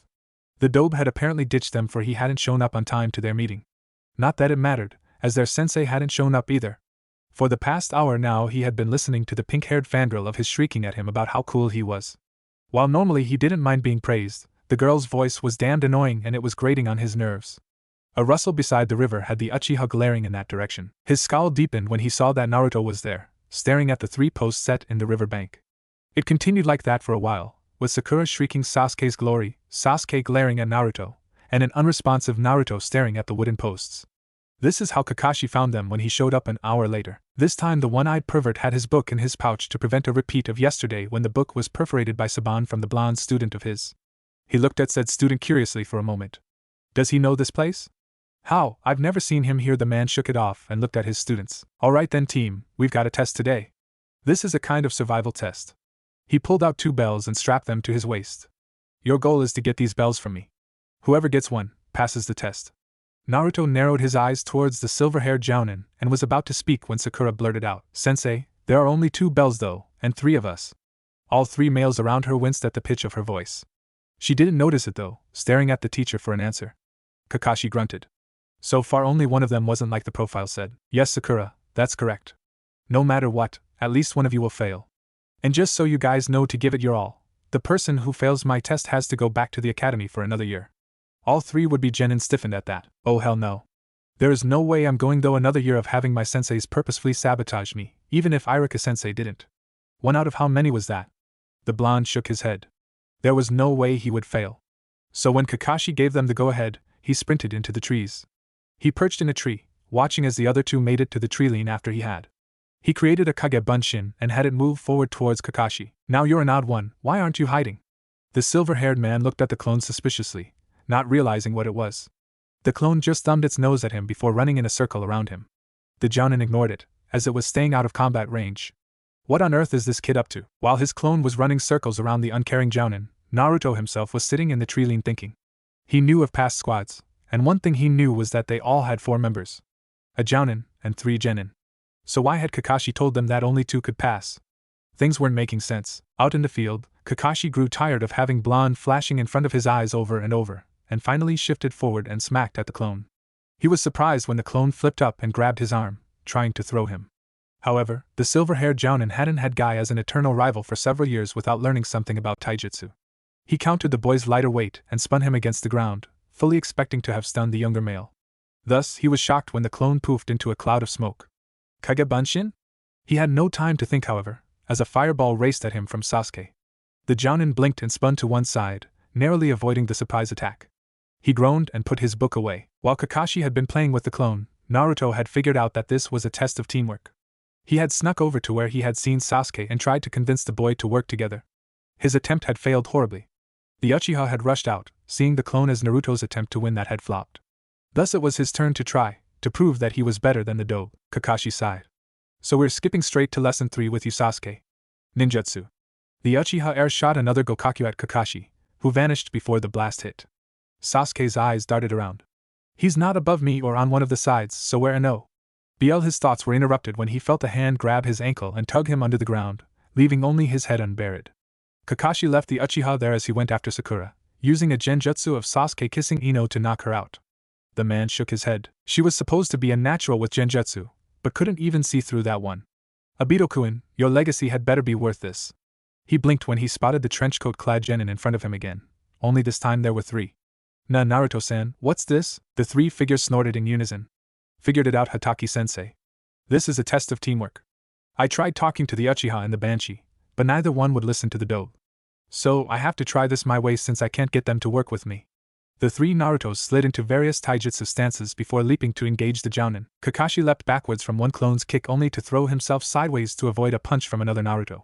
He had no time to rest as the third performed a painful sky leg right where his head had been mere seconds ago as he rolled to one side. He came up and thrust forward expecting to catch at least one of the Narutos, but was thwarted when another caught his intended target and yanked it aside. He growled and ran through a minor chain of hand seals, creating his own Kage Bunshin. This is a Jounin level move, Naruto-san. Let me show you how it's really used.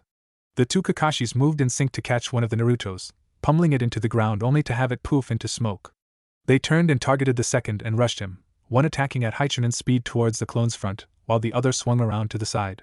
The second Naruto merely smirked. Boom! It exploded, tossing both Kakashis away, forcing one to dispel into its own cloud of smoke as the other landed in a heap against one of the poles by the riverbank. He laid there stunned by the blast when the real Naruto walked up from the river behind him. Sorry Hataki-sensei, but you were never fighting the real me. I'll take these. He cut the bells from the dazed Jounin's belt and walked away, pausing to drop them at the feet of the Uchiha and Haruno. This is how much I dislike this team, Hataki. I would rather go through another year of the academy than be teamed with them. However, I know that they can't proceed without me as this is a team test. So make of this what you will. I'm done, going to get some food. Naruto caught up his staff that he had leaned against a tree trunk and slid it into the holster on his back as he walked away. Slowly regaining control of his stunned body, the Jounin swore never to underestimate the blonde Jinchuruki again. He had, and been trumped by 2 Jounin-level moves. Honestly though, he couldn't have known that the boy had learned not only the dangerous and powerful Kage Bunshin, but its more combat-capable brother, the Bunshin Daibakuha. He sighed though when he realized what Naruto giving the bells to the others meant. It meant that they had passed, and solely because the blonde was unpredictable. Hokage Tower, Jounin Asuma reporting. The second Inoshikacho team will definitely live up to their father's reputations. The chain-smoking Jounin stepped back. Jounin Kurinai reporting. The Reconnaissance team of Hyuga Hinata, Inazuka Kiba, and Aburame Shino are functioning well. The red-eyed Genjutsuist stepped back after her report. The 2 Jounin who had made it on time began talking between themselves, wondering where their third counterpart was. The other teams had already reported failure, but everyone had to stay until Kakashi gave his report. Jounin Kakashi reporting. The team of Uzumaki Naruto, Haruno Sakura, and Uchiha Sasuke passes. They're a bit rocky, but serviceable. Everyone turned to stare in shock at the man. Not only was he almost on time, he was passing a team? Their shock only increased when they saw the disheveled state of the man. Something had gone to town on the man. Wow, Hataki, did your genin open up a can of whoop-ass on you? The random Jounin who spoke up was pinned by an intense level of Ki from the Jounin. However, Kakashi was nothing if not honest, or at least he tried to be. No Kiryu, not my team of genin. Just one of them. Even the Hokage was shocked at that one. He motioned for Kakashi to stay even as he dismissed the rest of the Jounin group. The man walked up to the Hokage's desk, looking slightly worse than he had when he had left to meet his genin. He answered the unspoken question on Sarutobi's face. It was Naruto, sir. He's a lot more advanced than his file from the academy states. I was informed he couldn't even use the Bunshin, and went in expecting an easy match. Not only did he know advanced taijutsu, to the point of knowing how to counter me at Chunin speed and use a grapple to do so, I found out that what I was fighting was a Kage Bunshin. I fought with Sasuke briefly before defeating him by pulling him into the ground, and the Haruno girl was defeated by a ranked genjutsu. That was when Naruto showed up again, this time 3 of him. He stated that he had figured out that my test was about teamwork, and said that he had tried to get the others to work with him only to be dismissed. So instead, he fought me with 2 clones, or at least he fought me with 2 clones. He displayed above-average taijutsu with the clones, until I created a clone of my own. I was able to beat one Kage Bunshin, and had defeated the second to discover that it was an exploding clone. This underestimation cost me, as it threw me against a pole and dazed me long enough for Naruto to capture the bells and pass the exam. The silver-haired Jounin hung his head ashamedly. I believe that Raisen was right, sir. My team may not be the proper place for Naruto. Sarutobi sighed. It would not do to have one of his Jounin doubting himself just as he was taking a genin team for the first time. The man spoke up sharply. Enough, Kakashi-kun. Your team is probationary. Maybe now that Naruto has proven himself to them, the others will warm up to him and become a better functioning team. The Jounin looked up, his single brown eye brightening once more. He nodded, and the Hokage gestured that he was dismissed. As he sat back, the man puffed on his pipe for several minutes thinking. I can't give them any B ranks to determine their official status unit Rano Ryugens. Then again, do I really want to send Naruto to his older brother as an apprentice, even if he is only adopted? He sighed and began running through his lists of available Jounin. 1 week later, this is Whiskers, target sighted. This is Fan, confirming target sighted. Flower here, ready to capture target. Cyclops. Go ahead, team. A brief scuffle ensued, and ended with Sasuke under Sakura, who was under Naruto, who had the cat Tora in his lap. Pink bow on left ear. Yep, this is our cat. The boy climbed off and went to help Sakura up only to have to snatch his hand away before it was bitten. Keep your hands away from me and Sasuke-kun dobe. The pinkette had not warmed up to Naruto like the Hokage had wanted. If anything, after Naruto had captured the bells for them, both Sasuke and Sakura had grown more hostile to their blonde teammate. Kakashi sighed at the interaction. He had tried everything he knew, but so far nothing had worked. To make matters worse, Naruto's older brother had been gone since the team test day, and nobody had any clue where he was. The man seemed to provide a foundation for the young boy, and his absence was proving telling. Luckily, the other person living with Naruto was helping the boy some, even if Kakashi never could get the boy to say who it was. Kakashi led Team 7 to the Hokage's office and watched as they reported their success. Somehow, Sakura managed to claim all the glory for Sasuke despite the boy having done nothing. Kakashi was appalled that things had gotten this bad, but with the council's orders, he couldn't do anything about it. He watched sadly as Naruto hung his head and walked out of the office. Moments later, the other genin followed him, with Sakura pestering the other for a date. The Uchiha heir ignored her and continued walking home. Kakashi turned back to the Hokage and shook his head. Hokage-sama, it's gotten worse. Now if Naruto even tries to go near them, Sakura attacks him. The older man rubbed his forehead wearily. I am definitely getting too old for this. Fine, Kakashi, I have a C-rank mission coming up that needs to be taken care of. In 3 days' time, bring your team here for it. Dismissed for now. The silver-haired Jounin bowed and left, trying to think of some way to salvage the team he had requested.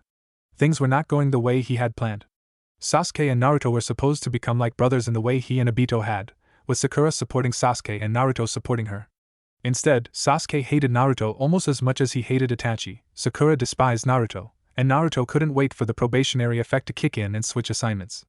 The Jounin couldn't figure out where things had gone wrong. Ichiraku's ramen shop. Naruto slurped down a strand of noodles and sighed. Since being put on his team, he hadn't seen any of his friends, or even his Aniki. Only Anko's reassurances that Ronald hadn't just abandoned him to Hatake kept the boy sane. His only consolations were that Anko was getting nearer and nearer to admitting her feelings for Ronald as she got twitchier and twitchier the longer the Chunin was gone, and that Ayame and Tucci would give him one free bowl of ramen every day that Ronald was absent. As he was munching on his noodles, he heard a loud voice approaching the shop. I'm telling you guys, he's there. Akamaru, and I can smell him, a softer voice interjected. KKKKKKBBBBAKK-kun. TTTT, that isn't nice. Sorry, Hinata, but it's a bloodline thing, you know? He is right though, Hinata-chan. My Kakashi report that our wayward friend's chakra is indeed in the stall now. This voice was almost as soft as the second, but didn't have the stutter. In through the front of the shop came the 3 speakers, and if you don't know by now, no cyber cookies for you. The loud brash one dragged his friends over to their other friend who was already eating. Hey Naruto, where have you been, man? We kept trying to find you at your house, but that crazy snake lady always said you were off with your team. Getting along after all? Kiba ordered a bowl of beef ramen with a side of raw beef for Akamaru, as he turned to look at Naruto. Said boy sighed heavily and shook his head. Don't I wish, Kiba? Ever since the damn bell test, all it's been is Sakura singing the praises of the great Uchiha, and Hatake looking gloomier and gloomier.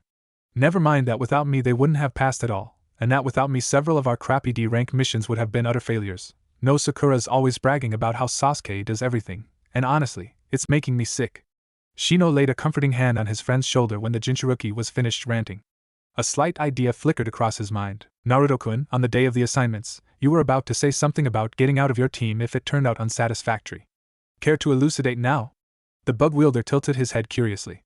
His attempt seemed to be successful, as Naruto perked up upon remembering that. Oh yeah. Since Aniki fought me getting assigned to this team, the Hokage set us up as a probationary team. If by the time we have completed either 7 C-rank missions or 1 B-rank we aren't a cohesive team, the team is getting split up. And depending on how Haruno is doing, she may either get put into the medical program, or get sent back to the academy. Sasuke will likely get apprenticed to Kakashi, and I don't know about who I'll get apprenticed to. The blonde boy sighed as he continued eating as the others' orders were set in front of them. Shino was watching Naruto out of the corner of his eye, and did not like the depressed set to his friend's shoulders. For the moment there was nothing he could do, since the only 2 people who could really cheer the boy up were currently on missions, one to guard an official during his brief visit to Konoha, the other to only Kami knew where. Hinata was watching Naruto too, and she was taking her Aniki's depression badly.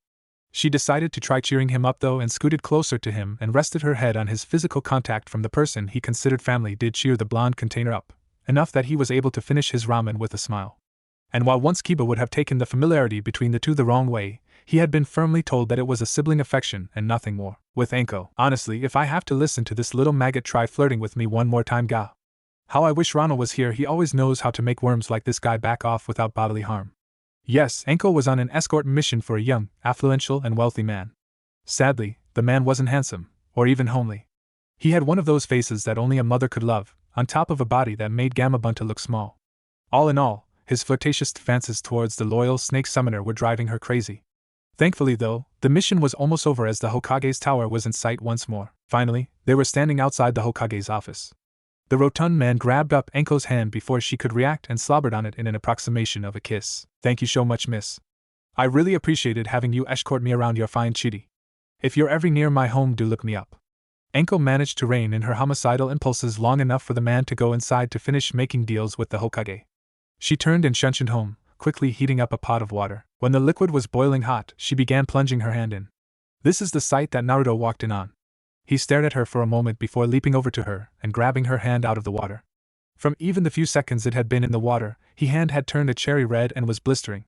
He grabbed burn ointment from a nearby cupboard and began placing it on her hand even as he scolded her. Anko-nichan, why on earth would you do something like this?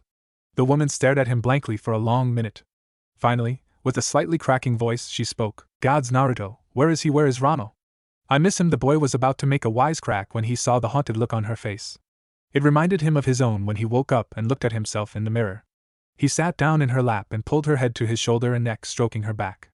It felt awkward for the boy to be comforting the older girl, but he knew that right now she needed it. I don't know Nei-chan. All I know is that he said something about a lead on the man who made him a wanderer. He spoke softly as he rubbed her back with slow, even strokes. Maybe now I can start getting her to admit that she likes Aniki like that. Not right now, though. Something happened. Nei-chan, will you tell me what happened that made you boil your hand? The woman blinked at him for a moment, then looked aside fearfully. No. You'll think I was just being silly. Ankone, you're talking to me. Uzumaki Naruto, what on earth would I find silly? The Jounin sighed and looked away as she explained about her mission.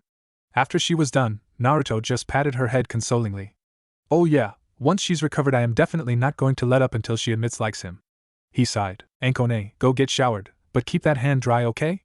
I'll try making us some dinner. He slid out of her lap and shooed her up the stairs. Grimly, he turned towards the stove. Aniki does this all the time. And Ankonicha needs something to cheer her up. This can't be that hard. With that in mind, Naruto began cooking. Half an hour later, a cleaner and much refreshed Anko came down the stairs in her normal attire. She was faced with a catastrophe when she got to the kitchen.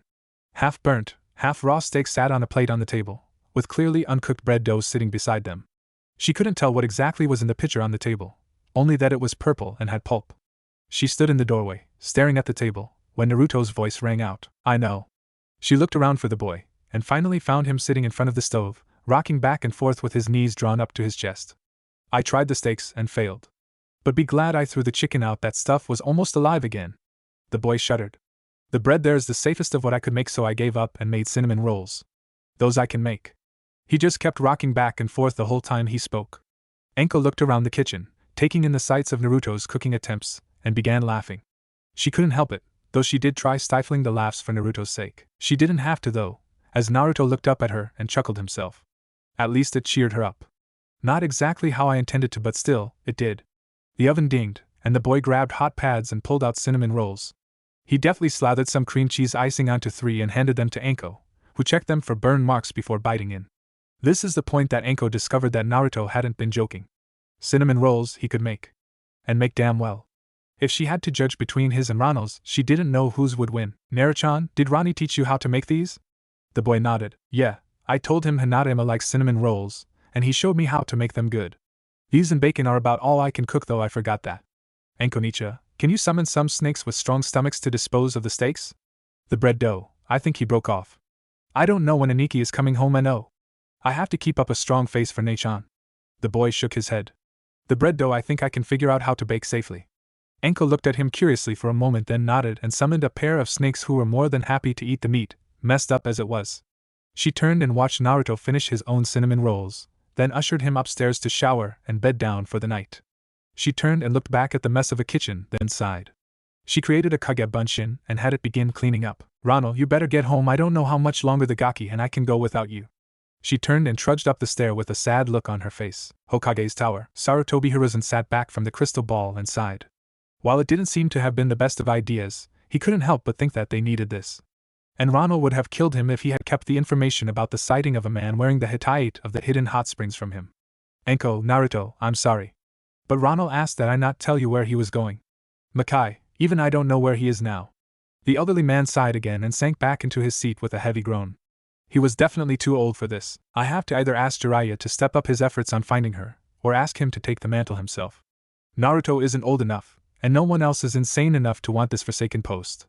The man rubbed his forehead tiredly. At least, from what Kakashi had told him, if Naruto's training proceeded apace, by the time he was old enough he would most likely be the strongest shinobi in Konoha. Looks like Rano will continue being Naruto's instructor. If he succeeds in his mission, I may have to see about having that man take the Jounin exams. Can have a Chunin apprentice master after all. He began working out how the Chunin could take the exams. Naruto's mindscape, and Betcha forgot about the QB speaking up. Naruto leaned against the giant fuzzy paw and shook his head. Do you think that anyone besides Shino and Hinata will take you being in me well? I don't know, Kit. Only time will tell. I know that you aren't going to tell the Duck-ass or the Banshee, but what about your future team? Naruto shrugged his shoulders. That'll depend on who they are. Q, yes? Do you think Aniki? I'm sure he's fine, Kit. After all, remember who the two of you took on and beat. Naruto blinked at that and nodded. That's right. It'll take more than some psycho Jashinist to beat my Aniki. Especially since we beat 2 of them before, even if they had only just gotten their rights. Konoha main gates. 3 days later, Naruto sighed as he shifted the normal pack of shuriken that he would draw from unless under extreme circumstances. Everything else he needed was stored in sealing scrolls scattered about his person, except for his staff which was leaning against the wall beside him, and his truncheon. He took the weapon out and examined it again, marveling that he and Ronald had been able to find a length of solid lorcan wood that the elder had been able to carve into a suitable weapon. He ran his fingers down the 3 feet of solid wood, sliding easily over the polished material. Humph! Dobe can't even use a real weapon, has to use a wooden sword like a little kid. Naruto looked up with a weary sigh to look at the onyx-shaded eyes of the Uchiha heir. Obviously the boy had never been taught about weapons, or else he would have recognized the truncheon for the powerhouse weapon it was. As he saw Sakura walking up behind the Uchiha, he decided to put the boy in his place once more. Hey, foul eyes! Sasuke glared at him right until Naruto brought the truncheon up and to his side, like he was getting ready to use a jutsu. The Uchiha boy blinked and skittered back in a rush, obviously scared. Don't insult my truncheon when it's what I used to beat your sorry hide in our match, and so easily too. The black-haired boy growled at him. Anyone who looked at him could see the rage building in his dark eyes. Luckily, before Sasuke could start a fight he likely wouldn't win, Kakashi showed up with an older man holding a sake bottle. The man took a swig from the bottle and looked at the boys and the girl. Great. I'm paying for a trio of brats and a one-eyed man. Blondie there is the only one who looks like he might know something. The man trailed off, looking curiously at the boy who slid his truncheon back into its holster and bowed. Sasuke's fists clenched at that statement. How dare this drunkard say that the Dobe is better than me? Kakashi began rubbing his forehead in consternation when Sakura shrieked the same thing that Sasuke had thought. He interrupted her to assure the man that no matter what else happened, he was a jounin and would be able to take care of it. And Kakashi's normal song and dance when Team 7 meets Tazuna. Mollified, the man settled down after stating that the team was expected to defend him with their lives. At this, Naruto's eyes tightened. For a C-rank mission, such shouldn't be necessary. The Jinchuruki was getting the feeling that the sake-drinking man was hiding something and decided to be on guard. The silver-haired jounin looked at his team as they caught up their packs. Sasuke's travel pack was only slightly larger than his back, and seemed to be fitted with the bare essentials from what the jounin could make out. Sakura's pack was easily taller than the girl, and Kakashi blanched when he saw that the girl looked to have at least one kit of makeup near the top, and Kami only knew what else under that. More and more he was doubting his decision to claim the girl for his team. His eyes traveled to the final member of his team and blinked several times. Naruto had only a couple more pouches than he normally had. Naruto, where's your gear? He's the Dobe-sensei. He probably didn't even remember to get his spare clothes. The shrill voice made Naruto wince and rub his ears. Kakashi looked at him for an explanation. The boy sighed again. Apparently it was a day for him to sigh. He reached into one of the extra pouches he had on his waist and pulled out a small brown scroll. Basic camping gear is in here. One-man tent, cot, a small spit, a pot, a bowl and some accoutrements. Kakashi blinked Anijin as Naruto pulled out a small scroll with 3 colors on it. This is my clothing scroll. Has 4 changes already set. I can remove 1 set at a time. I have more stuff in other scrolls, but the rest is all extra stuff I may or may not need. He looked at the jounin, who was staring at him with a bit of shock. The drunken man had a similar look on his face, while Sasuke had a look of hatred on his features. Sakura had a stunned look for a moment, then her eyes went to Sasuke. Her expression became one of anger. Dobe! Stop trying to be better than Sasuke Yuen. Naruto's eyebrow twitched twice. He placed the scrolls back in his pouch and grunted. He had given up trying to talk sense into the girl and settled for ignoring her. Kakashi intervened before the girl could try punching Naruto. Alright, Team 7. Diamond formation around Tazuna-san. Naruto on point, Sasuke to the left, Sakura right. I'll take rear guard. The team took their spots, Sakura obviously unhappy to have someone between her and her Sasuke-kun. The team moved out quickly, Naruto leaving a couple clones to talk with Izumo and Kotetsu at the gates. Once the group reached the tree line, Naruto summoned several Kage Bunshin and had them fan out into the trees around them as roving patrols. He kept only a sliver of his attention on the road as he sank into his mind. Nekyubi-sensei, any chance you'll teach me something new while we're out here? The boy queried his tenant as he kept walking.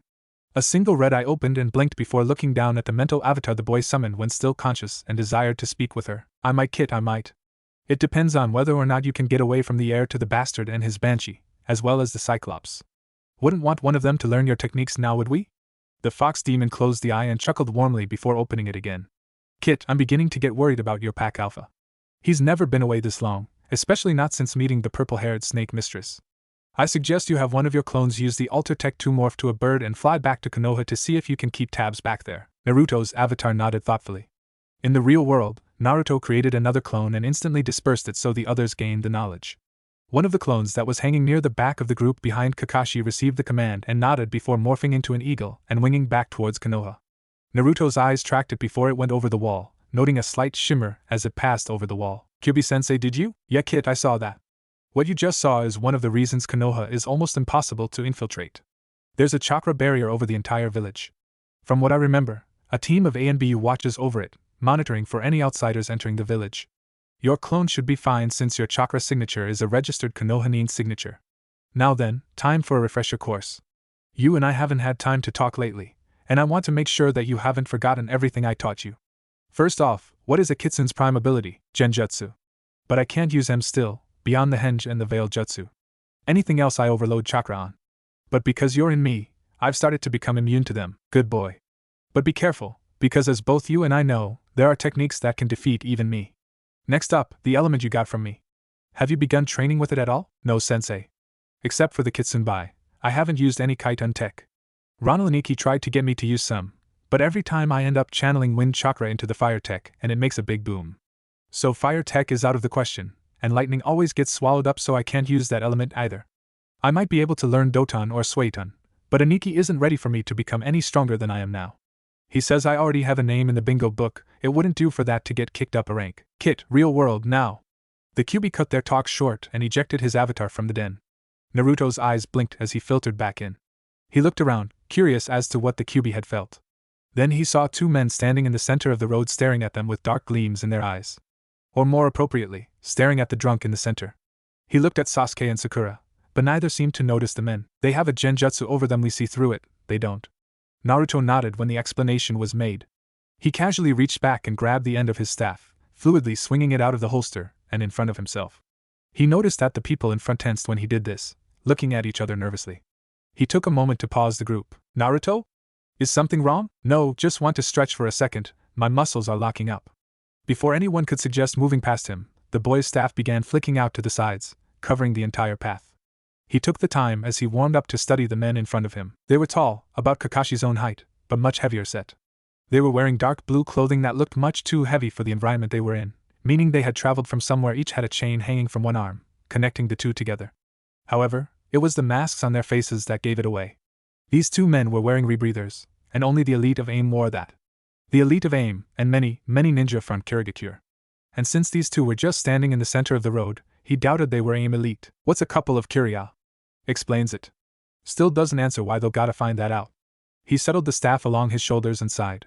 He looked back at Kakashi, and nodded once, seeing that the man had spotted the genjutsu. Naruto still didn't know what the genjutsu was of, but apparently the man could see it and had seen through it. His other teammates appeared not to have noticed though, and that worried the young demon container. To him, the two men's move was apparent and blatant. They started running forward, the chain snapping taut between them. Naruto could see that the chain was edged. He sighed and stepped forward a pace, right into the men's charge. The boy slammed the staff into the ground, driving it down into the earth just before the two men got past him. Their chain caught on the metal of the staff, and rather than cutting through it like they obviously expected, it began wrapping around. The boy was treated to the rather comical sight of two grown men being flung off their feet and jerked into each other. Sadly, it seemed that the men had not been hired simply for comical relief though, when they immediately disconnected the chain from their gloves.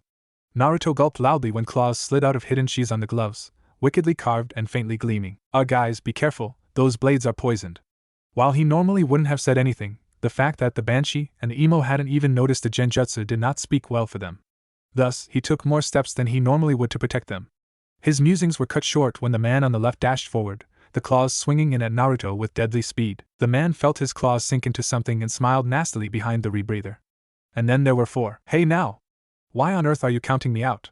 The indignant exclamation from below his claws had the man snorting in surprise.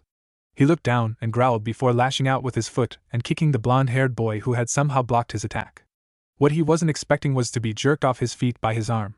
He landed in an ungainly heap, but quickly recovered and shot to his feet. Naruto grinned. His Lorcan truncheon had saved his life. The claws had stuck fast in the dense wood, and even though the force behind the blow had forced him to his knees, it had been worth it to see one of these Kiri-Nukunin get pulled of his feet again. Looking over at the group though, he saw that Kakashi had vanished, and Sakura and Sasuke were struggling to protect Tazuna against the second man.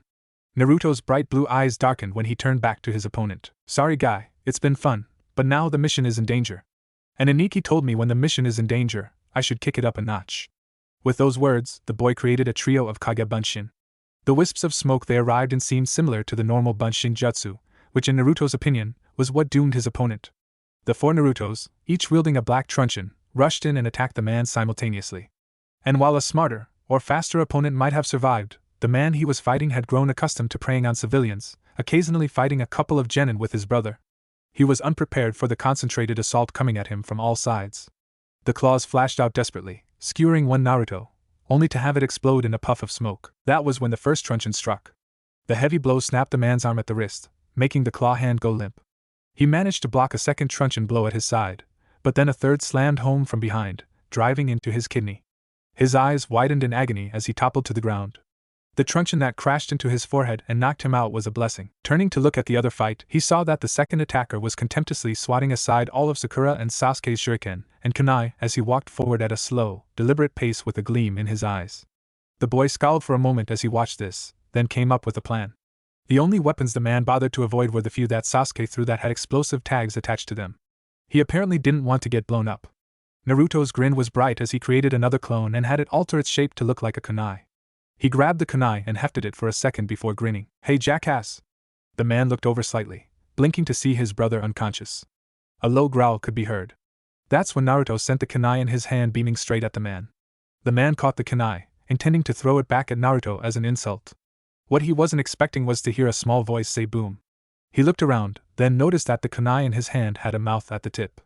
His eyes widened when it exploded, tearing off his hand, and a shower of claws on his other hand retracted as he grabbed the bleeding wreck of a stump on the end of his arm, screaming in agony. Naruto's own eyes widened. He had expected the man to deflect it. The resulting explosion would have stunned him long enough to be knocked out. Never one to be caught unprepared though, the boy sprinted forward and slammed his truncheon into the man's jaw, making it snap shut. Naruto watched as something pink and fleshy fell to the ground, and shuddered when he realized the man had just bitten off the end of his own tongue. Thankfully, Kakashi appeared at that point and dragged the wounded man away. He quickly used a basic medical jutsu to stop the blood flow. The man would survive, but being unable to talk or use his hand without the help of a strong medic, he would never be able to be a shinobi again. He looked over at the first one that Naruto had defeated. That one, they would be able to interrogate. He saw that Naruto was already walking over to the man. He nodded to the boy's inquisitive look. Sasuke and Sakura were recovering from watching a man's hand explode in front of them. While not as bad as their first kill would be, such an occurrence was a first for the two. Kakashi walked over to the two and put a comforting hand on their shoulders. He looked at their escortee and blinked in shock. The man had curled into a ball and was nursing on the sake bottle like a babe on a bottle of milk. He sighed and herded his wards together even as Naruto dragged the now reviving attacker over to where his partner was lying half dead. Naruto had trussed his first foe up like a pig, leaving the man no wiggle room. Slowly his opponent's eyes came into focus. The first thing he saw was Naruto, standing over him holding a kunai in his hand. "Listen up. You're going to tell me who hired you to attack the drunk. And if I don't brat, look over at your friend." The man's eyes flickered over to his brother. A long, low moan escaped from his lips. At the end of it was a word that made Naruto's shoulders tense. "Aniki, well, now I know who they are. The demon brothers of Kirigakure. Went rogue when their leader crap. He's here." Despite his realization, Naruto grabbed the man's face. "Look at me. Answer me, or what happened to your brother's hand is going to happen to your ass. I'll ram a kunai with explosive tags on it up and set them off." The man began babbling about being hired by Gato to kill the old man. Pressing the kunai closer to his rear had the man revealed that there were two more in his group, but not even cutting open the man's trousers could get him to say who they were or what skills they had. But that was fine with Naruto. He knocked the man out swiftly and had a pair of clones take the men back towards Konoha. He didn't know if they would get there, but he would try. He stood up and returned to the group. His stare at Tazuna told Kakashi all he needed to know. "All right guys, we're returning home. Tazuna-san, I suggest that next time, you not lie about the difficulty of the mission. You could have gotten my students killed." Kakashi started to lead Sasuke and Sakura away to realize that Naruto wasn't following him. He turned around. Naruto had one hand on the man's shoulder and was talking with him in a low voice. The genin stood up and looked over at the jounin. "Hataki, you can leave. But we took the mission and I intend to fulfill it completely. I've done that with every hunt my Aniki and I too, and I'm not about to stop now. And Hataki, if we leave, there won't ever be any missions for us from Wave. Hell, there won't be a Wave at all. I know of Gato. He latches onto a town and runs it into destitution. Then when there is nothing, no hope, no money, no life, left in the village, he abandons it and searches for the next one. He normally uses mercenaries, So missing me means that this man here, this drunkard, is actually pretty damn important. I can't conceive leaving a village for Gato to have his way with, and if this guy can stop that, I want him to live. Kakashi sighed at this speech. He looked over and saw that Sasuke was already walking back towards Tazuna and Naruto, with Sakura trailing behind him. Great, they're going to get themselves killed. I can't just leave them to themselves. He walked back over and picked Tazuna up. Alright, we're continuing the mission. But know this, Tazuna-san. Your village, once it recovers, will have to pay the full A-rank mission that this has become, along with an interest. He set the drunken man down, pleased to see that the man had sobered up in a surprisingly short amount of time. He looked at the genin team, noting the steely determination in Naruto's eyes, and the barely checked rage in Sasuke's. How dare that bastard steal my kill? Yes, the would-be Avenger had thought that once the man was close enough that he would just let Sasuke kill him. The boy was conveniently ignoring the fact that when the man's hand had exploded in a spray of blood and muscle issue, that he had frozen instead of taking the kill then. And so it was that once again Sasuke's rage was building towards Naruto for reasons that resided solely in the onyx-eyed boy's head. And despite the fact that it was Naruto who had stopped the man, Sakura had managed to reverse them in her mind. In her memories, the boy beside her futilely flinging weapons at one man was Naruto, while it had been Sasuke who beat one with his fists and then burned the other alive with a Gokakyu. Her mind had long ago been fractured, when her inner personality was born. It was no hard task for the psychotically obsessed girl to switch the events around in her mind. After all, to her at least, there was no way that Naruto of all people could have saved the day. As this was going on, Naruto, unaware of the thoughts of his teammates, was taking point once more. Tazuna directed them towards the trees now, indicating that they had to blaze a trail to get to their destination. The group moved through the trees, each lost in their own thoughts. Sasuke and Sakura were still rehashing the thoughts from before, while Kakashi was wondering just why his ideal team had never become a reality. Tazuna was shivering in fear, having realized just what the ninja around him were capable of. Naruto had retreated into his mind once more, again talking with the Kyuubi. Okay, now that little debacle is over, where were we? Yes. Okay, so the Kitsunbai is your only non-wind attack. Okay Kit, have you come any further in mastering my Yuki? Hi Kyuubi-sensei. It's a lot easier now than it was back when we started. Kit, back then I was fighting you for control over my Yuki. Now, since I am willingly relinquishing control over it, it isn't half as destructive, and well within the bounds of your body. Now, just how far can you control it? I can manipulate the unleashed state as well as I do my normal body. I can control the Yuki cloak to form claws, hands, legs, or weapons. I can control the Ichibi state almost as well, and with that I can use the Yuki to make wings that let me float. No flight yet, but I think that will come when I master a higher tail. Don't get your hopes up, kid. I never flew. Kyuubi-sensei, you were a massive fox that dwarfed villages. Birds could fly under your stomach when you stood up, and not notice that they were flying under something. You wouldn't have wanted to fly. Hush. Alright then, smartass. You have Rabi and Ichibi, what about Nearby? No. Once I get to the two-tailed state, I start losing control. I think I have to completely master the one-tailed state before I go on to the next level. I'd rather not find out what would happen if I tried going three-tailed. That would be scary. Still, the Ichibi state is far more than most people could handle. Combine that with your natural talent for wind manipulation, and I don't think anyone below High Chunin could hope to match you. Maybe not. Aniki asked that I not show my full strength until I reach Chunin. He relented and said the Chunin exams though. As the mental dialogue continued along in the same vein, Naruto's body was easily ducking under branches and swerving around bushes. What he didn't notice is that several times Kakashi had tried signaling him to switch spots with Sasuke. The Uchiha heir had decided that the reason that Naruto had won that fight is because he, Uchiha Sasuke, had not truly gotten involved. If he had, then it would have been he, not Naruto, who saved the day. To this end, he had point-blank told Kakashi that he wanted the task of being point guard. How the Uzumaki kid had known those guys were there in time to react when all he had seen was their heads poking out of the water puddle, he didn't know. As he watched Naruto seemingly ignore Kakashi, and thus ignore his request, the Uchiha got angrier and angrier. Finally the boy snapped. He threw a kunai at Naruto's back, grinning maliciously at the sneak attack. His grin vanished as the boy he had attacked did. His head swiveled left and right, searching for Naruto, only to look up in time to receive a fist crashing into his face. His body hit the floor limply, with Naruto straddling it and sending two more punches into the Uchiha's stomach. He stood up and glanced coldly at Kakashi. Remember Hatake, you asked for us. That said, the boy walked forward angrily, once more resuming the point guard position. Tazuna turned to ask Kakashi what Naruto had meant by that, but the haunted look on Kakashi's face made him think otherwise. Kakashi picked up his unconscious genin and walked on, while Sakura followed Tazuna. Her eyes kept drifting up along the pack. There was no way her mind could rework this one to put Sasuke in a good light, and now she was growing to not only hate Naruto, but to fear him as well. After several hours of walking, Team 7 plus Tazuna made it to the shore where there was a small rowboat waiting for them. Kakashi laid Sasuke in the boat before letting Tazuna and Sakura climb in. He stepped in and the boat was off. It wasn't until several minutes had passed that Kakashi realized that his team was short one. The silver-haired Jounin looked around quickly, making sure that he just hadn't missed his blonde student. But no, there was no Naruto in the boat. He was about to tell the rower that they had to go back when a hand tapped his shoulder. Looking for someone, Hataki-sensei? The man spun around as quickly as he could without upsetting the boat. Sure enough, Naruto was walking beside them, striding confidently across the water.